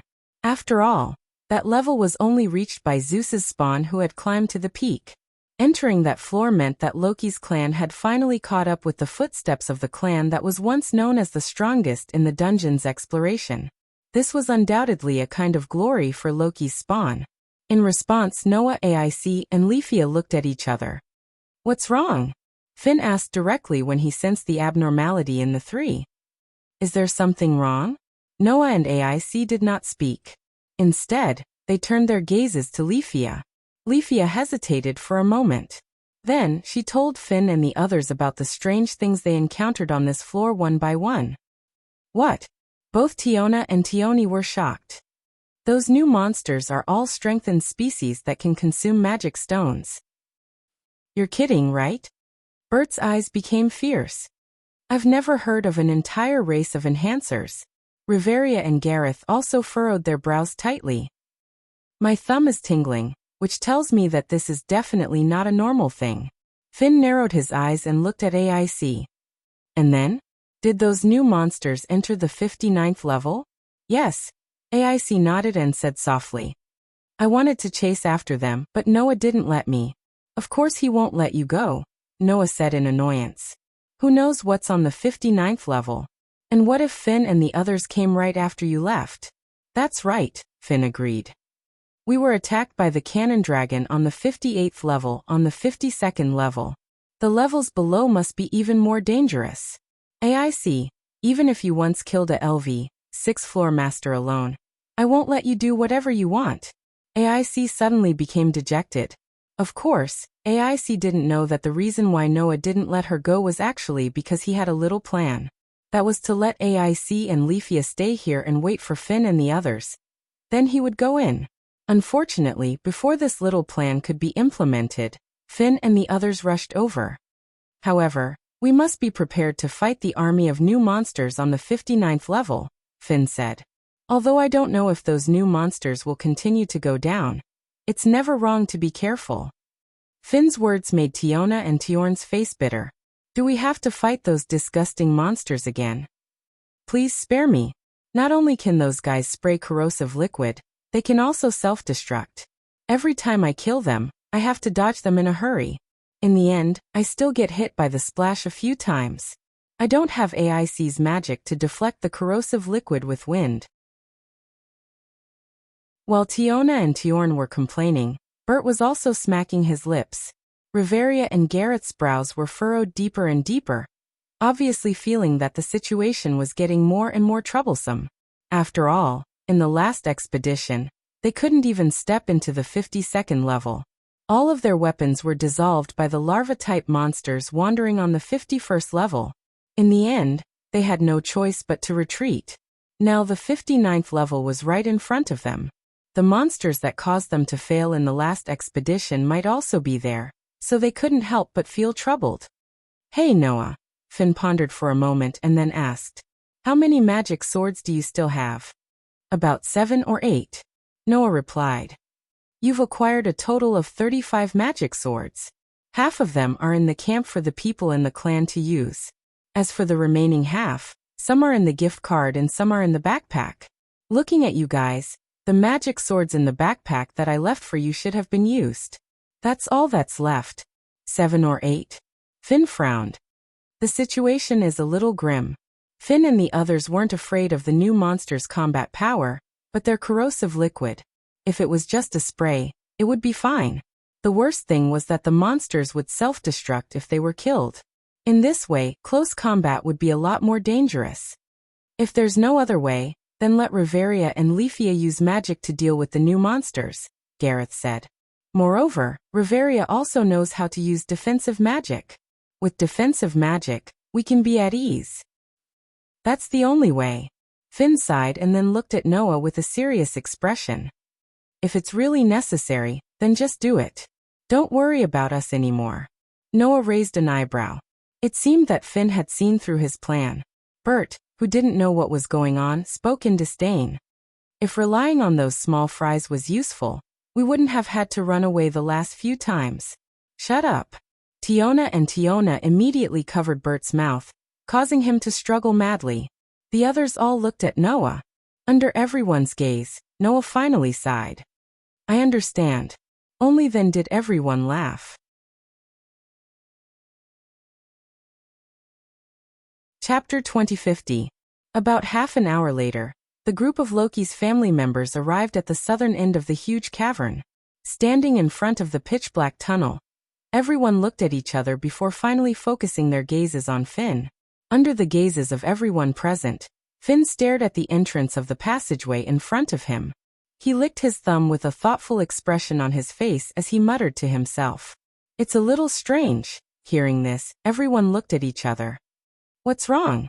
Noah did not care about anything and asked directly. What's strange about it? I've read the records left by Zeus family members. There's a record of the 59th floor. Finn did not turn around and said directly. According to the records, the terrain of the 59th floor is no longer a labyrinth like the Dragon Pot, but a glacial zone with extremely low temperature. Glacial zone. Noah was surprised. No wonder you gave me so many protective equipment, with fire essence protection. So it was to guard against this? That's right. Finn nodded. According to the records, there are glaciers everywhere on the 59th floor. It's extremely difficult to move forward, and there's also an unimaginably low temperature. Even a LV5 level 1 adventurer will be frozen stiff, and their body will become sluggish. They can barely exert 70% of their combat strength. As for those below LV5, there's a possibility that they will be frozen into ice directly. As soon as these words came out, Leafia, who was only LV3, turned pale. Noah, on the other hand, frowned and looked at the tunnel in front of them. If the 59th floor is really that cold, then it's impossible that we didn't feel a little cold standing in front of the tunnel, right? That's why I think it's a little strange. Finn touched his chin. Could it be that the influx of those new monsters caused some changes on the 59th floor? Not necessarily. Noah shook his head. Maybe the environment on the 59th floor itself will change? The environment itself will change. Tiona blinked. Is that even possible? That's impossible, right? Tiona said doubtfully. I've never heard of any floor's environment changing. Nothing is impossible. Noah shrugged. Even the ability to ignore floors has appeared. An entire race of enhancers and monsters that move to other floors have appeared. With so many unbelievable things happening, what else is impossible? Both Tiona and Tiorn were speechless. You're right. Riveria closed her eyes. We're the ones who keep saying that common sense above the 50th floor is useless here. That's right. Gareth lifted his battle axe and said the same thing. In this way, no matter how inconceivable it is, it wouldn't be strange. Everyone fell silent. However, not long after, a rough voice interrupted everyone's silence. What's the point of thinking so much? Bote coldly snorted and directly said. Either you go down or scram. We're already here. Is there a third choice? His words were crude, but his reasoning was not. Bert's statement was indeed correct. However, Noah said so. It's not that there's no third choice. Everyone was stunned. Under everyone's stunned gaze, Noah curled his lips and smiled. We can also learn from those cannon dragons and directly blast open the vertical hole leading to the 59th floor on the 58th floor. That way, we can at least peek at the movements of the floors below and decide whether to go down or not. As soon as this statement came out, everyone was speechless. Is your brain filled with boiling water? Bote couldn't help but yell. Do you think it's so easy to open a hole between floors? Even the magic of an old lady can't do that, right? I can't guarantee that I can do it. Riveria opened her eyes. She seemed to be very dissatisfied with Bote calling her an old lady, but her serious personality made her answer honestly.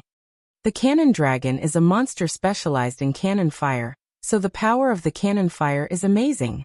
In terms of firepower alone, I shouldn't be able to compete with the cannon dragon. As she said this, Riveria's tone suddenly changed. However, if it's Noah Doria, he should be able to do it, right? That one sentence made everyone reveal a somewhat strange expression. TSK. Bote made a very explicit sound of disgust and spoke in a very displeased manner. Why are you mentioning that bastard? What? Are you jealous again? Tiona giggled and teased. Because you can't do something that little brother Noah can do, so you're upset? It's none of your business. Bote looked as if his tail had been stepped on and exploded. Continue playing with your big double-edged sword. Don't talk too much. Bote's stampeding appearance immediately made everyone laugh. Only Leafia stared at Noah with eyes full of resentment. This caused Noah to feel a chill down his spine, and he muttered in his heart. Did I offend you again? Just as the atmosphere between them started to relax, AIC stared at the entrance of the passageway in front of her, looking as though she had lost her soul. Noah was the first to notice the abnormality of this girl, who was usually silent, and kept her presence to a minimum. He asked in confusion. What's wrong? AIC glanced at Noah, and continued to stare at the tunnel in front of her. Her eyes began to ripple. Then, AIC clutched her chest and muttered in confusion. There's a very strange feeling. A very strange feeling? What kind of feeling is that? When this thought flashed through Noah's mind, two voices that only he could hear suddenly sounded. Master. Aster suddenly spoke. I also have a strange feeling. The same goes for this concubine. Athena suddenly spoke up as well. It feels like there's something familiar, yet strange in front of this tunnel. To be more precise, it should be below. Hearing Aster and Athena's voices, Noah raised his eyebrows and finally looked at the tunnel in front of him. Noah's intuition told him. In front of this tunnel, there was the answer to the puzzle that appeared after entering the 51st floor. The reason for the emergence of the strange larvae monster might be in front of him. Understanding this, Noah closed his eyes. When he opened them again, they had turned into calmness. Finn. Noah suddenly said. Let's move forward. Finn turned his head and looked at Noah. After seeing Noah's calm expression, he nodded. Our goal is the 59th floor. Finn smiled. Since we're already here, there's no reason to retreat. Finn then raised his hand. Let's go. Okay. Everyone responded loudly. Only AIC was still in a daze. She seemed to be very concerned about the strange feeling that suddenly appeared in her heart. Under such circumstances, a hand suddenly rested on AIC's head. AIC was suddenly startled and turned her head. Don't think too much. Noah met AIC's gaze and said, I'm here. Hearing such a short sentence that gave her a sense of security, AIC's heart unbelievably calmed down. The group of people exchanged glances with each other. Soon after, they suddenly charged forward. This was an equally huge cavern. The scale was more magnificent than the 58th floor directly above. The direction of vision also gave a feeling that it was more spacious than the 58th floor. Inside the huge cave, a lush green forest almost filled the entire space. On the ground, there was a verdant grassland, and there were many colorful flowers. The environment could not be described as not beautiful. At the edge of this sealed cavern, on the surrounding rock walls, vines hung all over the high walls, forming a green wall. On top of the wall, countless flower buds of various sizes hung down like silkworm cocoons. It gave the illusion that something was growing inside. This is the 59th floor? In the passage that connected to the 58th floor, Tiona and Tiorn looked at the vibrant scene in front of them, dumbfounded. Finn. Bert said in a doubtful tone. Are you sure this is the Ice River Zone? Finn did not answer. Instead, he frowned and fell into a deep thought. Noah, on the other hand, noticed another scene.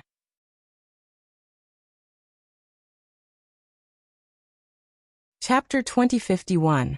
When the adventurers of Loki's clan were stunned by the environment in front of them, Noah suddenly stepped forward, came to the only road in the dense forest, and squatted down. Noah's action immediately attracted everyone's attention. Only then did the three leaders, Finn, Riveria, and Gareth, discover it. On the forest road where Noah squatted down, there was some viscous purple-black liquid. This is... Riveria's eyes slowly narrowed. The corrosive liquid of the larvae-type monster? No, it's not corrosive liquid. It should be body fluid. Finn came to Noah's side and squatted down as well. After looking at the viscous liquid on the ground, he made such a judgment. It seems that those larvae-type monsters really came to this floor and went forward along the forest road, heading somewhere. If one looked carefully, they would be able to find it. On the only forest road that was opened up, there was a lot of viscous purple-black liquid. The purple-black liquid formed a long drag mark, spreading along the forest road. Therefore, Finn's speculation was 100% convincing. Regardless of the new type of monster, there seems to be no trace of other monsters anywhere here. Gareth carried the battle axe, looked around and frowned. Could it be that the larvae-type monsters took the magic stones and killed them all? No one could answer this question. Everyone could only be silent one after another, looking at each other, completely not knowing how to react. The 59th floor of the underground city. Stepping into this floor, Loki's clan officially updated their arrival floor record. For this, everyone was ready to fight to the death. As a result, after stepping into this floor, not only did they not encounter a single monster, but even the environment was very different from the records left by Zeus's clan. As the saying goes, there must be something wrong when things are abnormal. Such a strange situation made everyone's heart unable to relax at all. Instead, it tightened. Finn closed his eyes. After a while, he cast his gaze on Noah. What do you think? What else can I think? It must be unusual, right? Noah's tone was rather relaxed. No matter what, if we continue to move forward, we will definitely be able to obtain an answer. This is my opinion. Therefore, there is no need to change our approach. Finn smiled and stood up. He pulled out the spear on his back and pointed it at the forest in front of him. Comrades, let's continue forward. Everyone nodded in agreement. And so, with Tiona and Tyan in the lead, the party advanced along the single path in a formation no different from before. The surroundings were eerily quiet. The silence did not match the dungeon at all, causing Leafia's hand to tremble as she held onto her magic wand. She was obviously extremely nervous. At the side, Noah constantly surveyed the surroundings, his brows tightly knitted together. Although nothing was happening at the moment, Noah, with his sharp senses, could still sense that the atmosphere in the air was a little strange.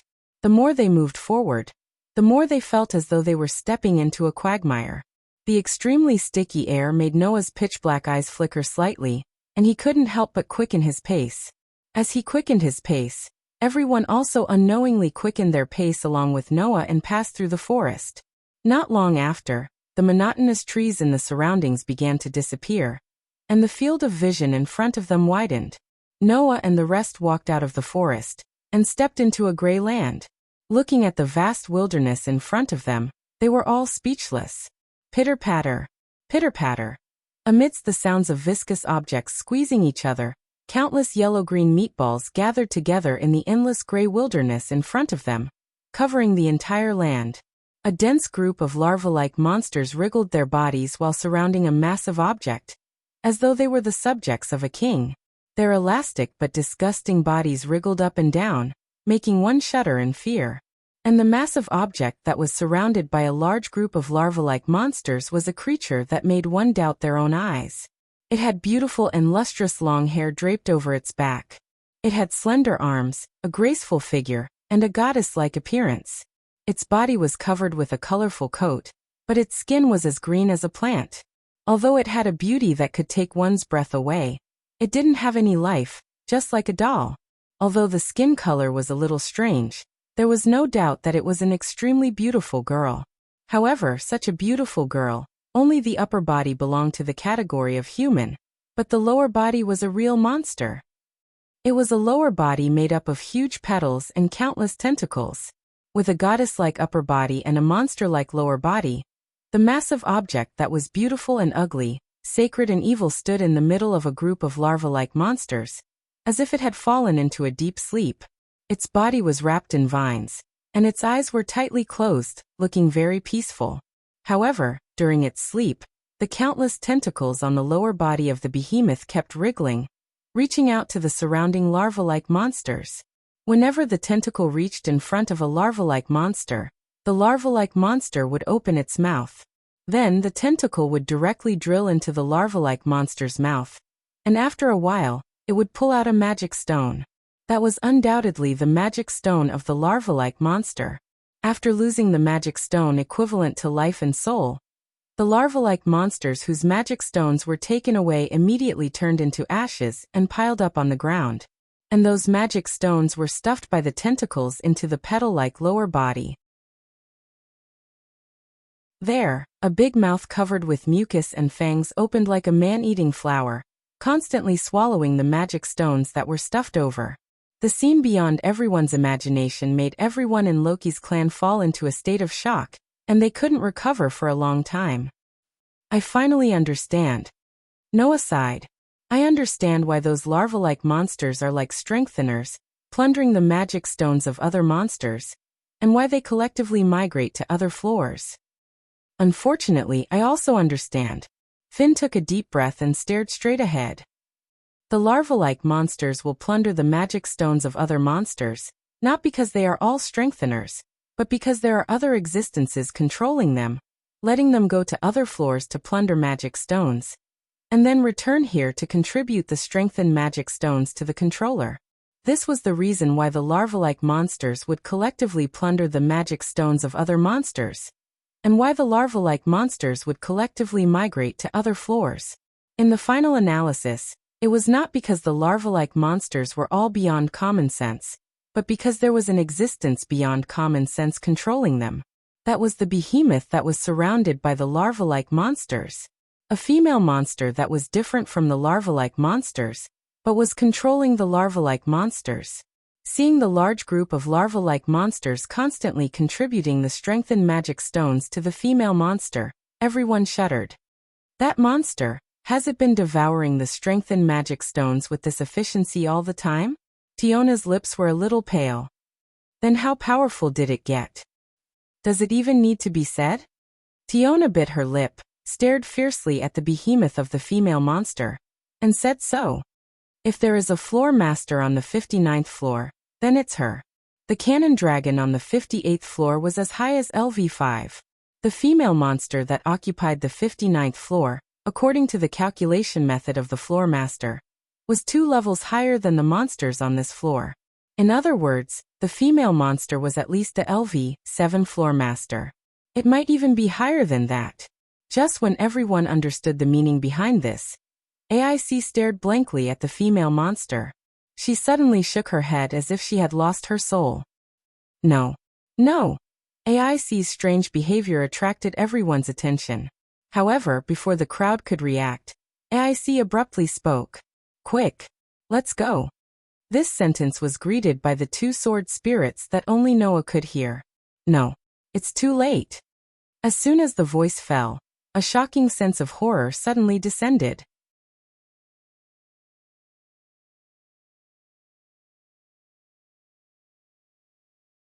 Chapter 2052.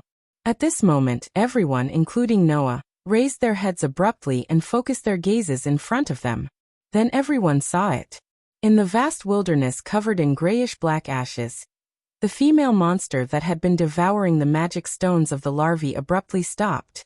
Immediately after, the upper body of the female monster that was wrapped in vines suddenly trembled. Under the gaze of everyone present, she slowly raised her head and opened her eyes. What kind of eyes were they? There were no pupils. There was no iris. He did not have the slightest bit of vigor that an intelligent creature should have. That was the pair of eyes the female monster had when she opened her eyes. With such a pair of eyes, the beautiful face of the female monster suddenly burst into a smile. Ah! In the next second, cries that sounded like the cries of a baby rang out throughout the entire world. It was as if the cries had turned into invisible sound waves, shaking up everything in the surroundings. That voice had the beauty of a ballad, but it also had the ugliness of a howl. It was filled with a holy aura, but it also gave off a filthy feeling. It was very contradictory, and it was this incomparably contradictory cry that turned into the most ear-piercing shriek in the world, transmitted into the ears of everyone present. Ah! Tiona, Tiony, and Leafia immediately let out sorrowful cries. Ha! Finn, Riveria, Gareth, and Bert involuntarily covered their ears and squeezed out a groan from their throats. The ear-piercing screams were like invisible sharp weapons, constantly stabbing at the adventurers of Loki's clan, making everyone unable to help but show uncomfortable expressions. Only Noah and AIC stared at the shrieking female monster. Their expressions changed abruptly. AIC's expression changed abruptly, because even though the shriek didn't make her feel uncomfortable, it made her blood flow faster, and her heart beat faster. That reaction was as if it was resonating with the woman's voice. AIC could no longer maintain her usual calmness, and fell into an uncontrollable state. As for Noah, the reason why his expression changed was because of Aster's words. Master. Aster's voice resounded in Noah's heart. Those are immortal essences. Immortal spirit? Was that an immortal spirit? Looking at the female monster who had the upper body of a goddess and the lower body of a monster, Noah was almost subconsciously speechless. She had the two elements of beauty and ugliness, holiness and evil. Could such a monster be an immortal? What kind of joke was this? Immortal spirits were the avatars of gods. In the era where the gods had yet to descend, the duty of the fairies was to listen to the voices of the gods in the heavenly realm, accept the will of the gods, find the heroes of the lower realm, assist and help them, and crusade against all the sins and evil in the world. To put it bluntly, the fairies were the predecessor of the grace bestowed by the gods to the people of the lower realm. In the era where the gods had yet to descend and the humans of the lower realm had yet to receive the grace of the gods, the fairies were the ones who bestowed the humans with power, magic, and even transformed into weapons, giving birth to the existence of heroes.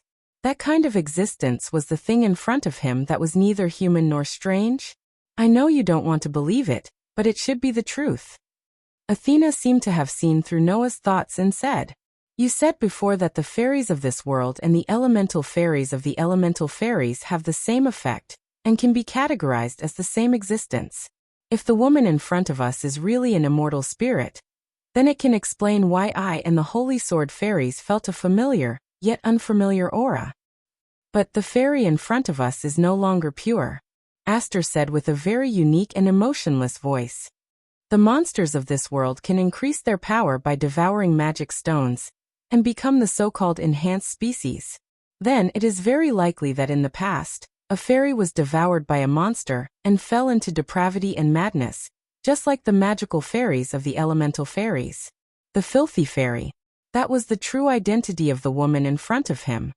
He didn't expect such a monster to appear in the buried city. Athena suddenly said, You're right. You're right. You're right. After a monster swallows a magic stone, it will become a strengthened species. In order to pursue greater power, it will continue to attack other monsters. Then, after swallowing a fairy essence and obtaining the power of the fairy essence, what will a monster become after swallowing a fairy essence? Noah understood the meaning of her words almost instantly. Just like how your two contracted fairies can sense each other's existence, the other party should also be able to sense the existence of your two contracted fairies, right? Drake explained Noah's situation. You're being watched, partner. With that, the female monster turned her head and stared at Noah. No. To be more precise, she was staring at Noah and AIC.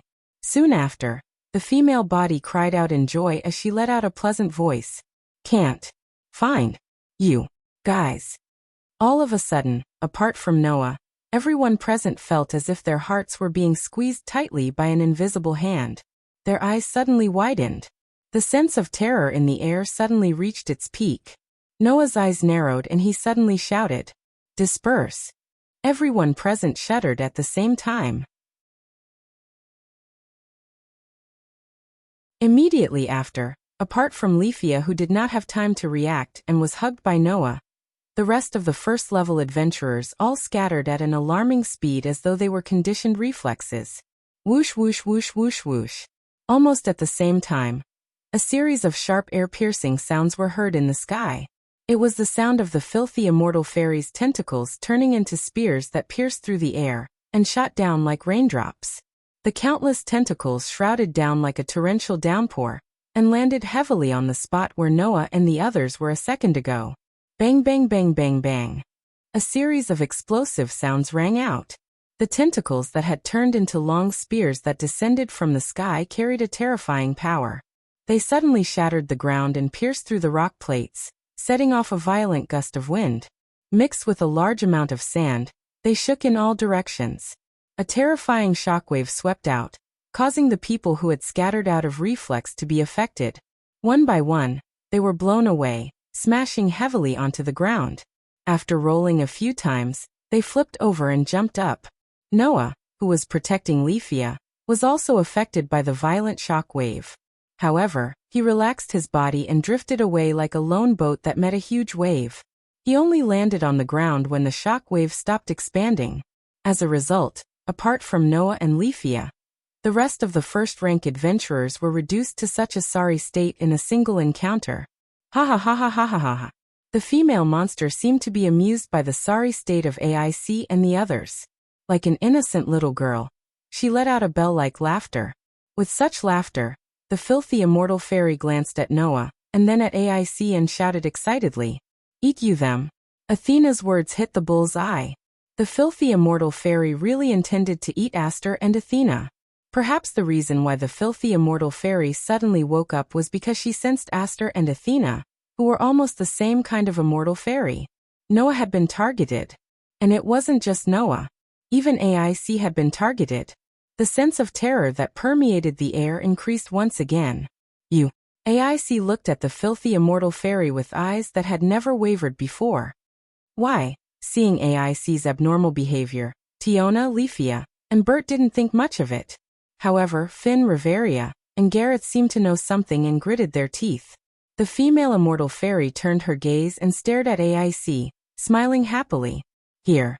Become one with me." After saying that, countless tentacles once again turned into a violent storm. Like a deadly poisonous net, they fell from the sky and enveloped the area.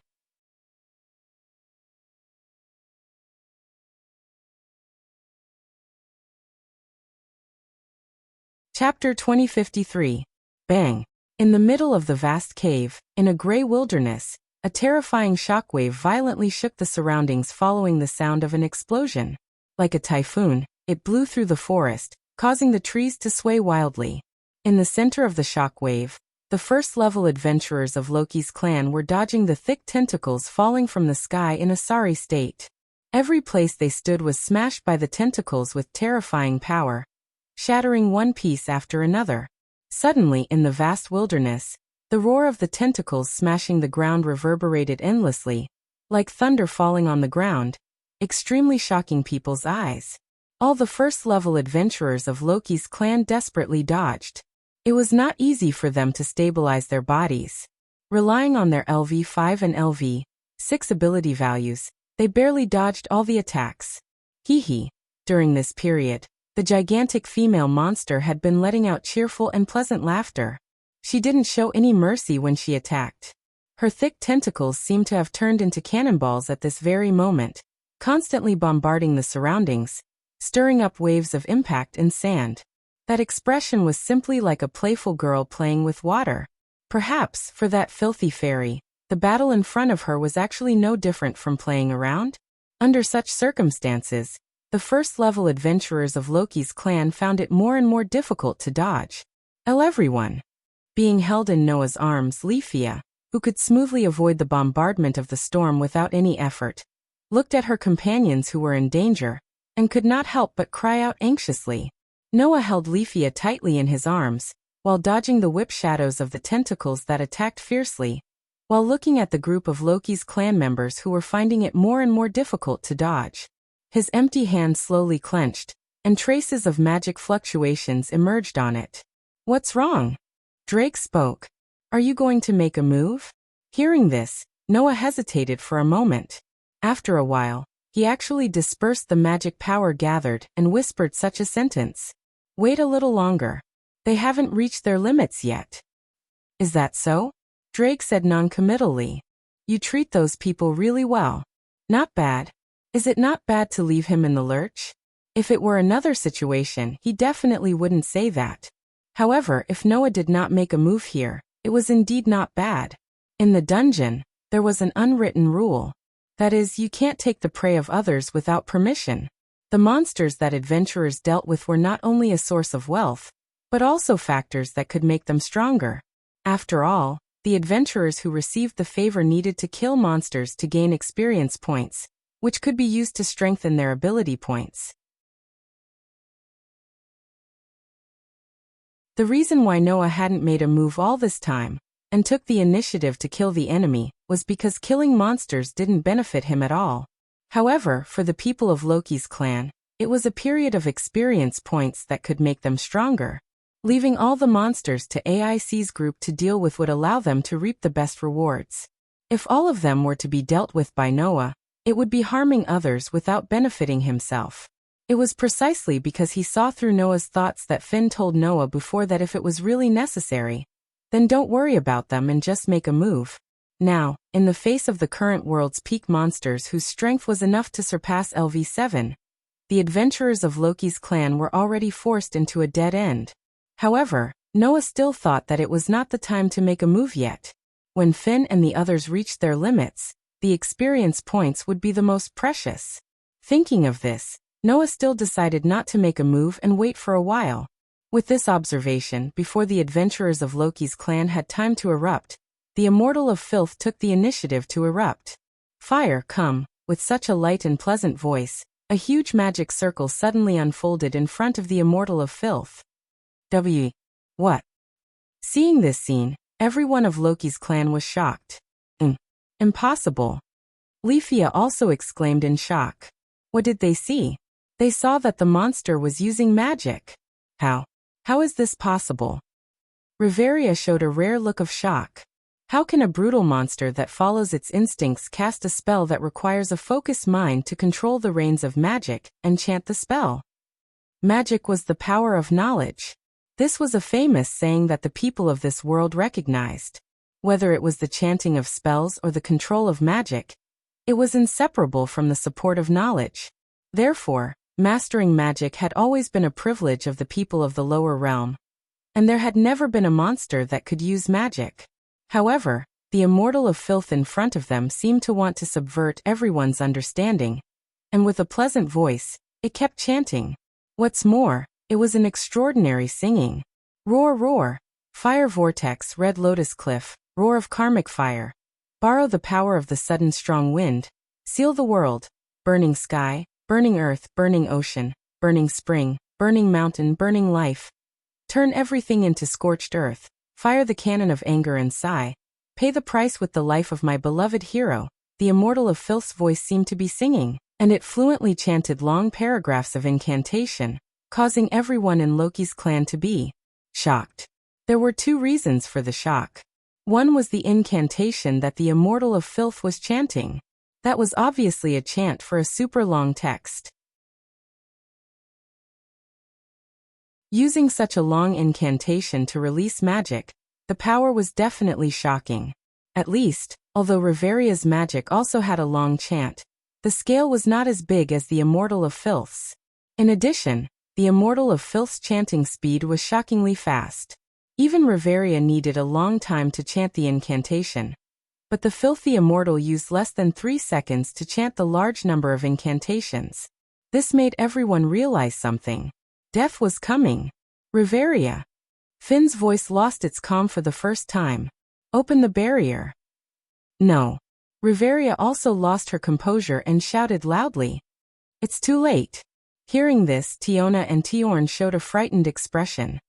In the name of the Executor, the name given to me is Flame Essence, Incarnation of Flames, Queen of Flames. In the next moment, the Immortal of Filth finished the last syllable of the incantation, and a terrifying magic power rose from her body.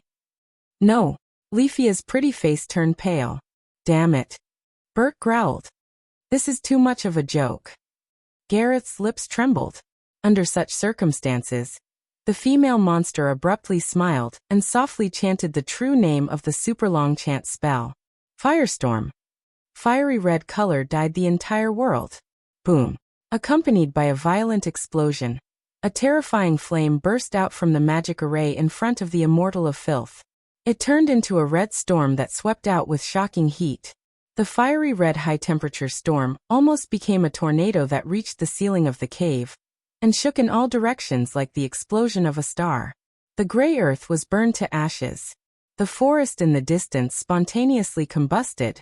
Under the expansion of the red storm, an unimaginably high temperature rushed toward the level 1 adventurers of Loki's clan like a heat wave, and everyone stood rooted to the ground in a daze. Soon after, a violent firestorm swept over as if it was the end of the world. "It's over." No one knew who murmured this. However, almost at the same time, a figure dashed out. Instead of retreating, she rushed toward the terrifying firestorm and reached out her hand. Clang! A dazzling white light suddenly bloomed. One hand held a sword, and the other hand shone with a dazzling white light. AIC suddenly charged out. Her crystal-clear eyes were filled with determination as she faced the terrifying storm of flames. In the next moment, the dazzling white light and the violent firestorm collided. Boom! An astonishing boom resounded, shattering the surrounding rock walls of the vast cavern. The white light and the firestorm collided in the center of the cave, illuminating the surroundings.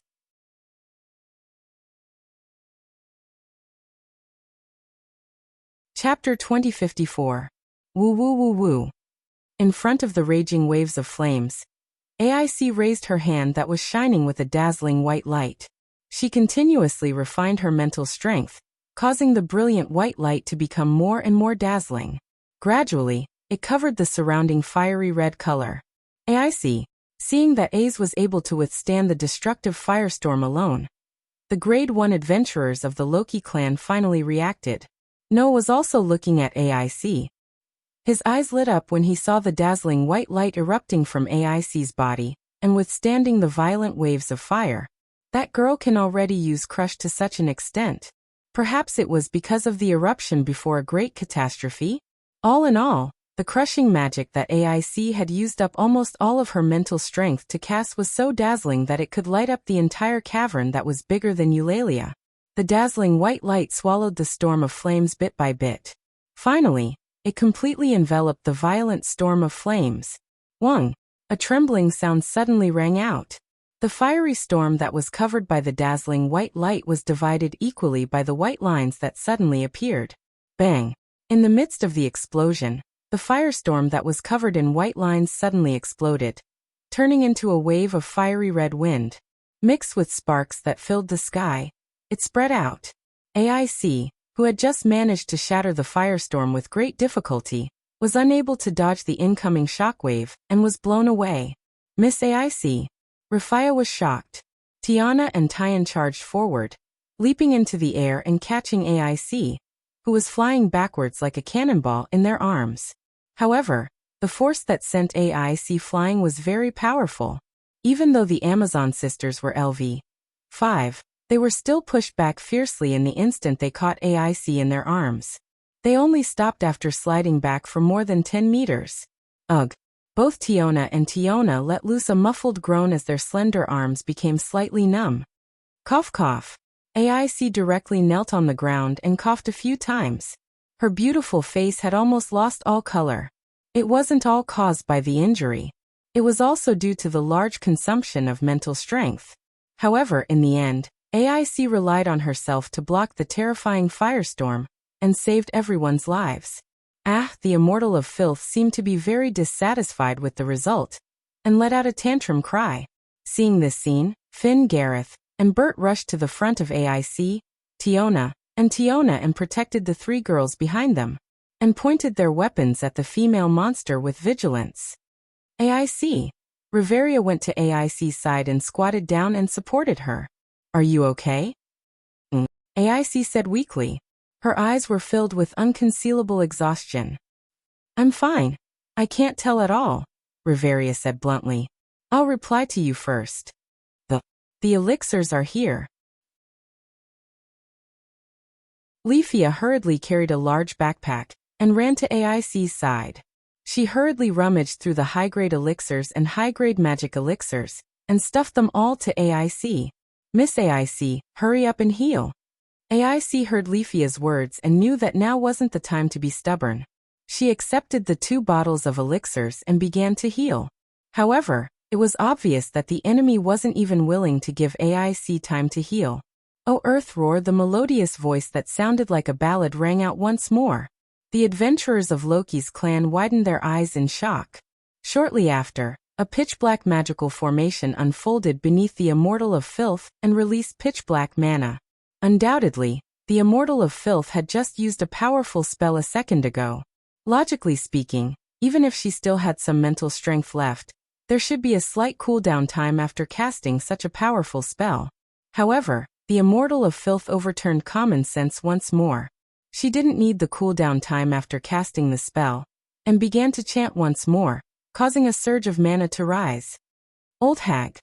Bert couldn't help but curse because he was too shaken. Stop daydreaming. Hurry up and activate the barrier.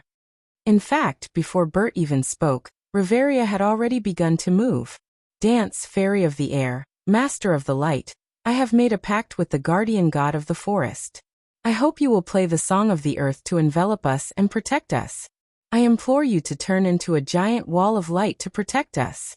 As if to make up for her previous loss of composure, Riveria quickly constructed an incantation. She closed her eyes and raised her wand, causing the magical formation to revolve beneath her. However, the enemy also displayed the same extraordinary chant that she had just performed. Come, come, come, shell of earth, artifact of black steel, hammer of shining stars. With the contract of creation, I command you to reverse, burn the sky, shatter the ground, build a bridge, combine into one. Descend the axe of the sky, the calamity of destruction. This time, the Immortal of Filth's chant was clearly much shorter than before. It had changed from an extremely long chant to a long chant. This meant that although the next attack wasn't as powerful as the previous one, it was much faster than before.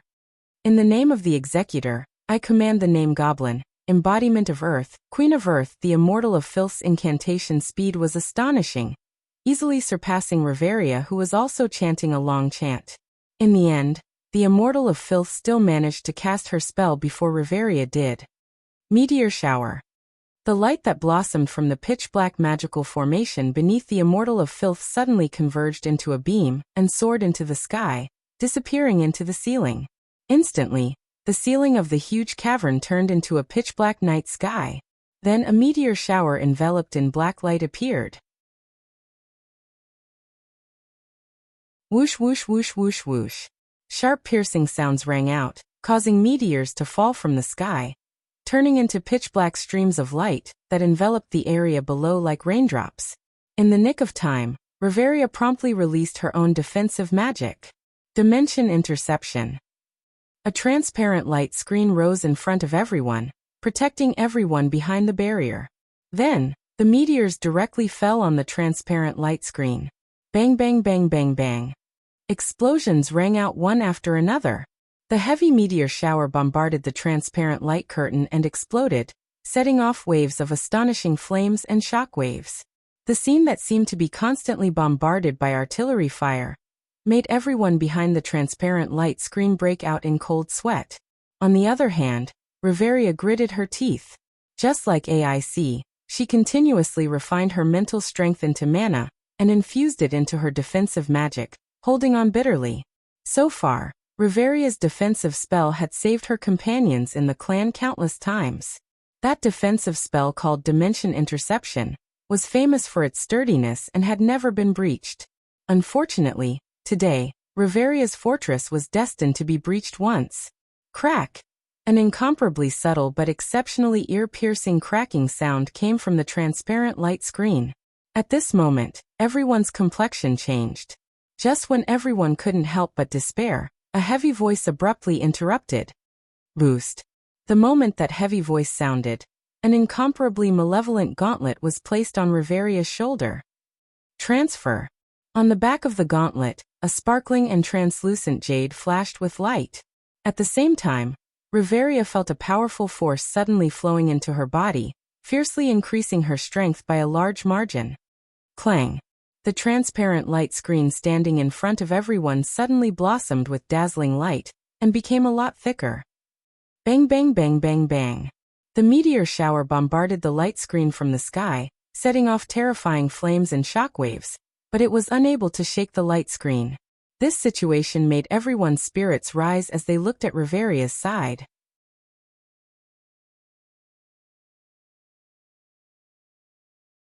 Chapter 2055.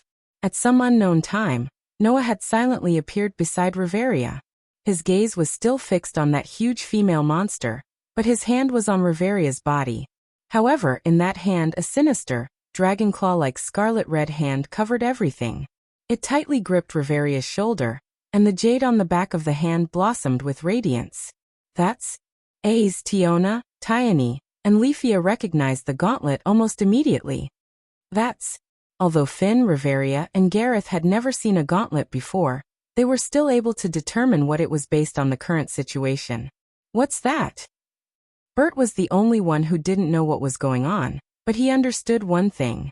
That was, with Noah's help, the defensive power of Riveria's barrier greatly increased, blocking the powerful magic of the filthy immortal fairy. Is that why Finn values him so much? The way Bert looked at Noah had already changed. However, the immortal of filth was dissatisfied. Aha! Seeing that her magic was blocked once again, the filthy immortal's beautiful face finally twisted. She let out a sharp shriek and released an extremely strong negative emotion. As the immortal of filth shrieked, countless black shadows began to appear behind it. It was a piece of yellow-green meat covered with mottled patterns. Countless larvae responded to the filthy immortal fairy's call one after another, squirming their bodies of different sizes as they surged forward. The scene of the dense yellow-green meat swarming over made all of the Loki clan members bite their lips.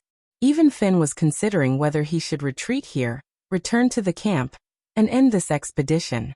In the end, Noah was the only one who raised his arm that was covered by a ferocious crimson gauntlet. He stared straight at the larva-type army that was surging forward and spoke indifferently. Let's go. It was a very short sentence, but it made everyone stunned. If you don't have enough power, then I'll lend it to you. Noah stared closely at the immortal of filth and said so. You just have to be bold and go. Leave that immortal of filth to me. After saying that, Noah extended the gauntlet that had been accumulating and multiplying in number to the front. Transfer.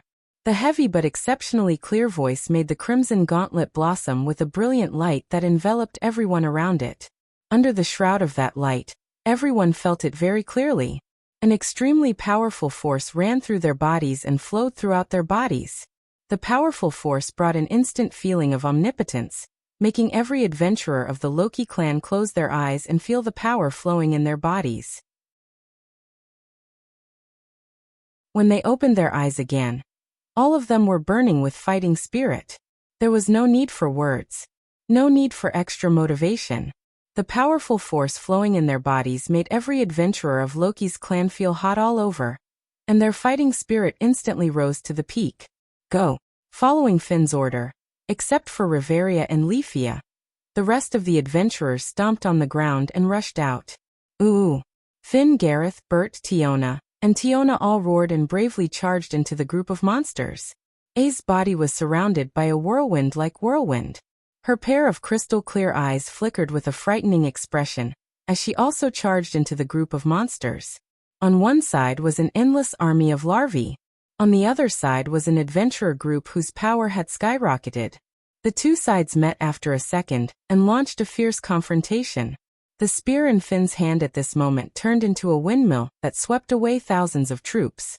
The battle axe in Gareth's hand turned into a heavy hammer that thundered like thunder. The pair of silver boots on Bert's feet turned into flashes of lightning at this moment.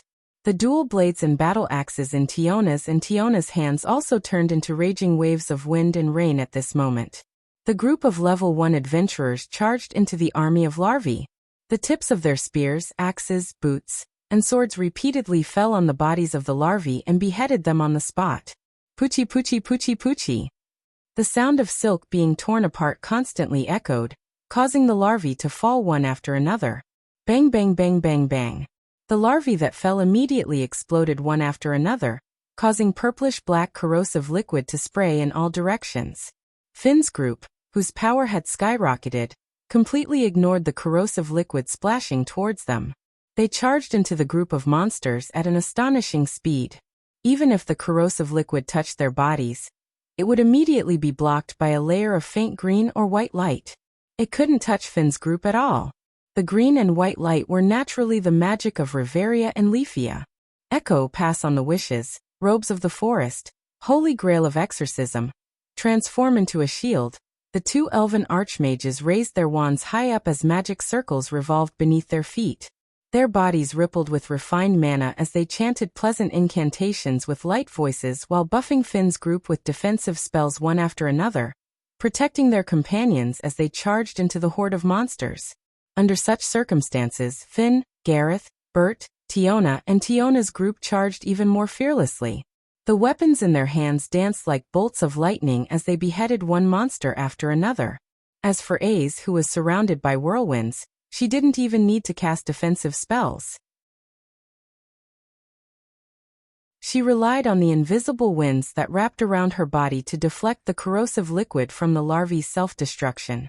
The thin sword in her hand turned into streaks of silver light that slashed in all directions.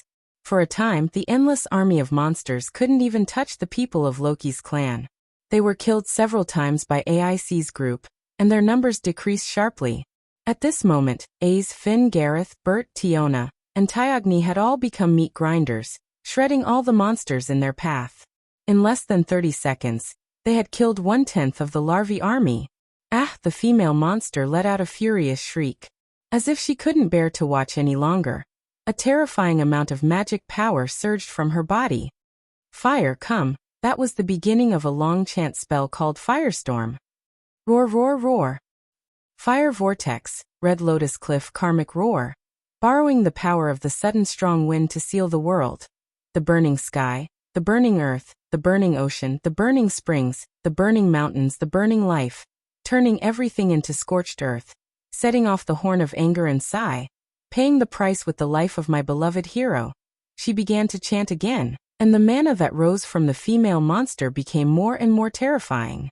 A huge red magic circle flashed in front of her, and like the muzzle of a cannon, it was aimed at the Rockies who were charging in the midst of the monsters. It was a pity that no matter how fast the Fairy of Filth's chant was, it still needed time. Even if the Fairy of Filth could shorten the long chant that would take most sorcerers a long time to chant, it still couldn't compare to an instantaneous spell. Thus, as the Fairy of Filth spat out a ballad-like chant, a strange phenomenon occurred. Whoosh! A thick beam of magic power suddenly shot into the sky, streaking across space and landing heavily on the magic circle in front of the female monster. Bang! There was a flash and an explosion at the same time. The magic circle in front of the Fairy of Filth was cleanly shattered by the beam of magic power, turning into pieces of broken glass like a mirror. The Fairy of Filth's chant came to an abrupt end. She widened her eyes and looked in the direction of the beam of magic power.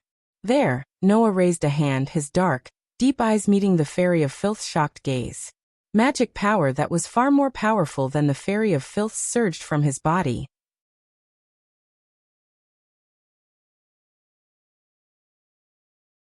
Chapter 2056. 1. The atmosphere began to tremble.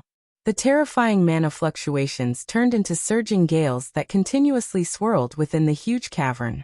With such a shocking amount of mana fluctuating all over his body, Noah slowly lowered his hands, and his body began to distort slightly. Sensing the terrifying movement, whether it was Aze, Finn, Gareth, Bert, Tiona, and Tiona who were charging in the group of monsters, or Riveria and Leafia who were chanting incantations, they all stopped what they were doing and looked over. Thus, everyone present clearly saw it. The appearance of the young man who was fluctuating with terrifying mana fluctuations began to change. That extremely ordinary face that did not have the slightest bit of outstanding features faded bit by bit. It was replaced by another face. It was a face that everyone in Eulalia was extremely familiar with. Bert's eyes suddenly widened to the limit when he saw that face, not to mention those who knew about it for the time being. At this moment, Noah finally returned to his original appearance. In order to change his appearance, not only did Noah constantly provide mana to support the transformation, But he also tried his best to suppress the circulation of mana in his body in order to eliminate his own aura and presence, so as to not expose his overly powerful aura. In this way, it was equivalent to letting Noah suppress most of his power.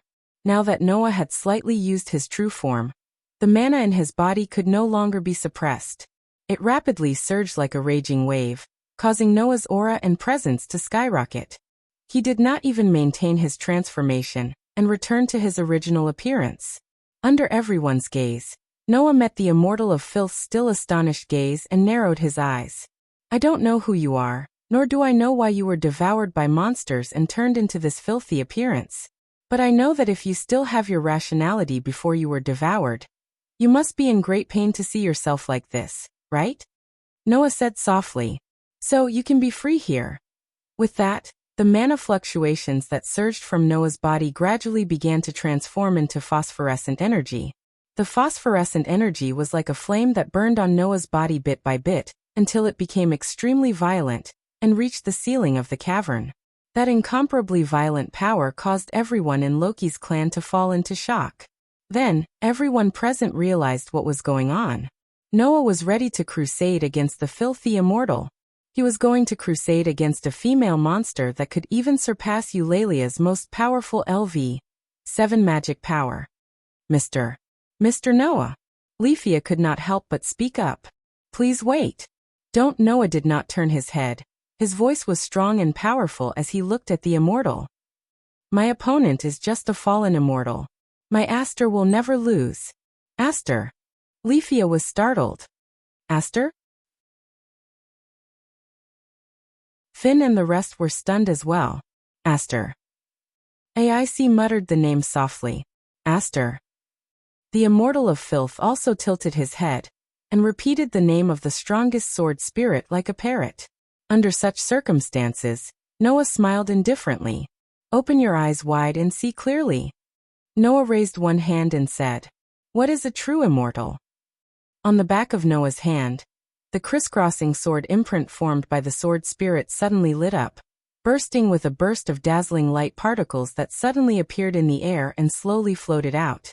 The moment the light particles appeared, the immortal of filth's eyes widened once again. AIC, on the other hand, felt her heart beating faster than ever before. The blood in her body began to heat up, causing her starry eyes to ripple. Then the light particles began to gather and gradually condensed into a human figure. A silvery white waist-length hair hung down softly. Her white skin was as smooth as a pearl. The hem of her dress swayed gently in the wind.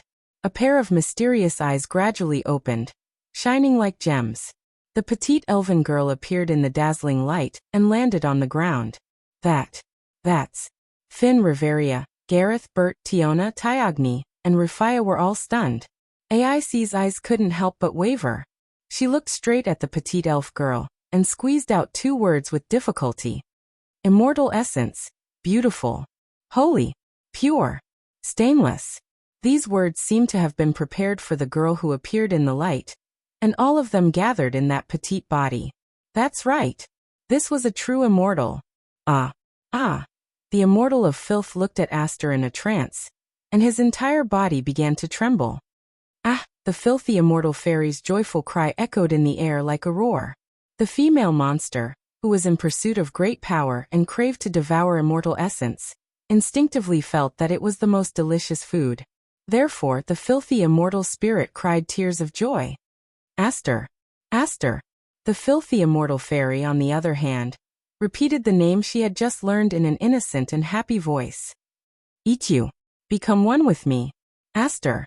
Like a young girl chasing after her beloved, the filthy immortal spirit cast a burning gaze at Aster. Then the filthy immortal spirit moved. Whoosh whoosh whoosh whoosh whoosh. Tentacles turned into spears that covered the sky and suddenly fell from the sky. They mercilessly fell in the direction of Noah and Aster. Be careful! Everyone cried out in alarm. However, Noah only looked at the rain of spears, and his voice didn't waver in the slightest. Cold Queen of Steel, holy sword that slays demons and demons, turn into a sword of steel and bestow me with divine power. No one could understand the incantation that was written in the Elvish language. But it didn't matter. because it was fine as long as Aster could understand it. Only Noah was allowed to chant the incantation to prove that he had formed a contract with the strongest sword spirit. "I will not become one with you," Aster said expressionlessly. "I only belong to my master." Aster's body flashed with a dazzling light and turned into light particles that gathered in Noah's hand. As if catching a ray of light, Noah raised the shining sword in his hand and pointed it forward. Demon Slayer. The sword was silver in color, and the real name of the strongest sword spirit in the elemental world was engraved on the sword. It was a shining silver steel sword. Under the continuous infusion of divine power, the steel sword flashed with light. Whoosh whoosh whoosh whoosh whoosh. The rain of spears fell from the sky like a torrential rain. Bang! Noah stomped on the ground and created a shockwave. Like riding the wind and breaking the waves, he advanced instead of retreating. He rushed toward the rain of spears that covered the sky. The distance between the two sides was closed in the blink of an eye. Clank! In the next moment, an unprecedentedly bright light illuminated the area. Ultimate sword technique. Form breaker ardent flower spiral sword dance quadruple slash. Noah released the ultimate sword technique that was used specifically against large-sized spirits, and was powerful enough to annihilate demon god-level spirits. Poochie, Poochie, Poochie, Poochie. The quadruple slash turned into 4 streaks of sword light that pierced through the sky. Amidst crisp tearing sounds, the sword light cut off the tentacles and the petals on the monster's ugly lower body. Then, the sword light cut through the filthy immortal spirit's goddess-like upper body like a hot knife through butter. The huge female monster was cut into countless pieces by the 4 streaks of sword light, and thick green blood splattered out of its body. Aha! It was no longer a terrifying shriek, but the monster's scream before its death. The filthy immortal spirit was cut into countless pieces amidst its screams, and its body flashed with light. Bang! Following a sudden explosion, countless chunks of flesh exploded, turning into bursts of ashes that scattered across the ground. A huge magic stone fell on the ground, emitting light.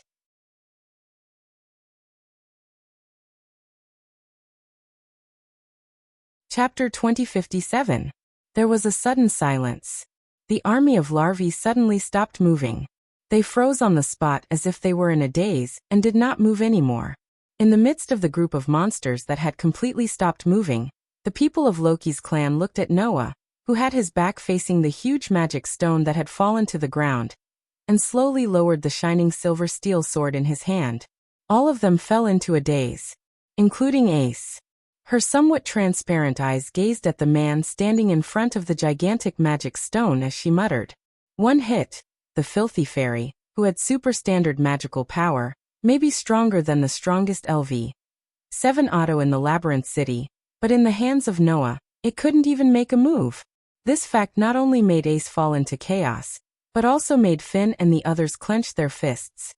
Is that his real strength? No, definitely not. Because in the war game with Apollo's clan, Noah once used a terrible magic that could destroy an entire city in one hit. That magic may be more powerful than the super long chant magic used by the filthy fairy. And in this battle, Noah didn't use that kind of magic at all. This proved that Noah's real strength was more than that. Understanding this, everyone was even more shocked. Bert's handsome face began to distort.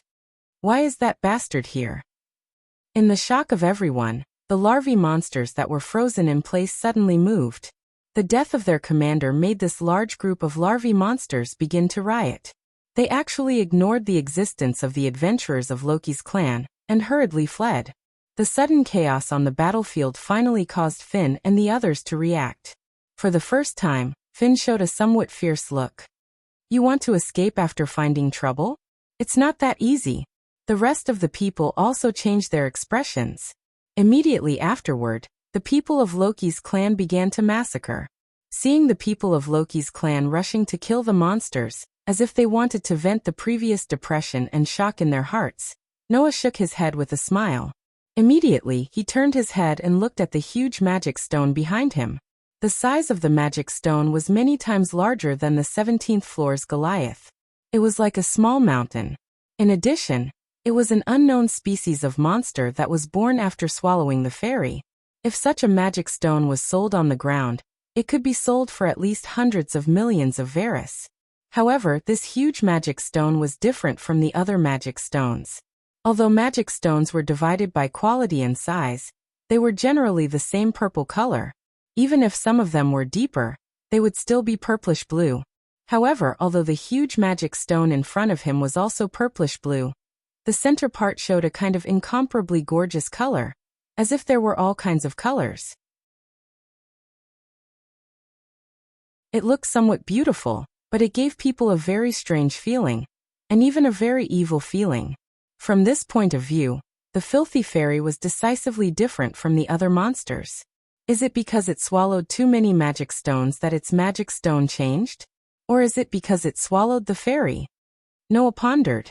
It seems that, with the addition of special characteristics, the price of this magic stone is estimated to be an astronomical figure. The power that Noah transferred to the people of Loki's clan could not be maintained forever. In the end, it would fade with the passage of time, and eventually disappear completely. Therefore, after bravely charging for a while, the doubled power in the bodies of Loki's clan had disappeared. However, the number of larvae monsters had also decreased sharply. Moreover, because the female monster was killed, all of them fell into chaos. They did not fight back at all, and only fled randomly. In this way, Finn and the others naturally would not let this opportunity go. They constantly chased after the larvae monsters that were blindly fleeing. This hunt lasted for more than half an hour. When the last larvae monster fell and exploded, spraying a large amount of corrosive liquid, the group finally returned to the wilderness where the female monster was. They were all panting miserably. However, even though he was panting, Bert still rushed all the way back and directly rushed in the direction of Noah, cursing as he ran. "You bastard!" Seeing Bert's fierce look, Tiona and Tioni were shocked and hurriedly rushed up to hold Bert down. "What are you doing?" Bert struggled with all his might. "Let go of me." A Grade 1 adventurer's desperate struggle was simply like a raging bull, easily flinging any adult into the air. Unfortunately, Tiona and Tioni were also first-level adventurers, and their levels were not lower than Bert's. Moreover, in terms of strength alone, the Amazon sisters were even higher than Bert. Therefore, Tiona and Tioni easily suppressed Bert. Under Bert's struggle, they sighed one after another. So it really turned out like this? That's why I didn't want to tell this werewolf his true identity. You knew from the start. Bert struggled even more desperately. "You bastards. You actually invited this guy into your clan behind my back. I'll bite you to death." Seeing Bert's desperate look, Noah was really speechless. "I said I don't have any deep grudges with you. At most, we're not on good terms. Do you have to be like this? Huh? No deep grudges?" Bert's face twitched as he yelled at Noah. "Go to hell. No deep grudges. I can't wait to swallow you whole. How dare you say we don't have any deep grudges?" Bert began to struggle even more desperately, and it took a lot of effort for both Tiona and Tiona to just barely restrain the berserk werewolf. When did Bert's arms become strong enough to break free from us? Tiona. Is this the power of jealousy? It's so ugly. Tioni, shut up. Stupid Amazon. Bert was going crazy. Let go of me. The three first-level adventurers were entangled with each other, as if they were fighting bulls. Even Leafia, who was watching from the side, couldn't help but laugh dryly. As for Finn, Riveria, and Gareth, they were also speechless. What a scary obsession. Riveria. Speaking of which, it's our fault for not noticing the true identity of our love rival, right? Gareth. After all, although we tried to hide it, we still accidentally mentioned the name, Noah, a few times in the strategy guide. The three leaders talked helplessly as they consumed the panacea that Leafia gave them to recover their strength and injuries. As for AIC, she kept staring at the silver holy sword in Noah's hand in silence. Clang. At this moment, the silver holy sword in Noah's hand blossomed with a bright light, gradually dissipating into light particles and condensing into a human figure. All of a sudden, everyone's attention was attracted by Aster. However, before anyone could react, Aster met AIC's gaze. His purplish eyes flickered a few times before he suddenly opened his mouth. Sure enough, you're also a fairy. It was a simple sentence, but everyone was stunned on the spot. This was especially true for AIC. Her crystal-clear eyes started to tremble violently, and her usually emotionless face started to show obvious emotions. In the end, Noah became the first person to be surprised. What? Noah looked at AIC in astonishment. You're a fairy? Not only Noah, but even Tioni, Leafia, and Bert looked at AIC in astonishment. Only Finn, Riveria, and Gareth looked at each other and fell into silence. The scene once again fell into silence. However, the silence this time was different from before. There was no oppressive feeling, but a faint sense of heaviness. Under everyone's gaze, AIC bit her lips and lowered her head, as if she didn't dare to look at everyone, and squeezed out this sentence. I'm not a fairy. After leaving this sentence, AIC turned around as if she didn't want to say anything else. Finn, Riveria, and Gareth opened their mouths but didn't know what to say. Tioni, Leafia, and Bert looked at each other in confusion. Seeing this, Noah frowned. It seemed that AIC's background wasn't simple. You're tuning in to the Lee May's Sword of Destiny YouTube channel. We're so grateful for your support, and don't forget to subscribe to join us on this incredible journey through captivating stories. Your generosity through donations truly makes a world of difference, as it's the primary source of revenue that allows me to expand and enhance this channel for you. Thank you from the bottom of my heart for being a part of this adventure.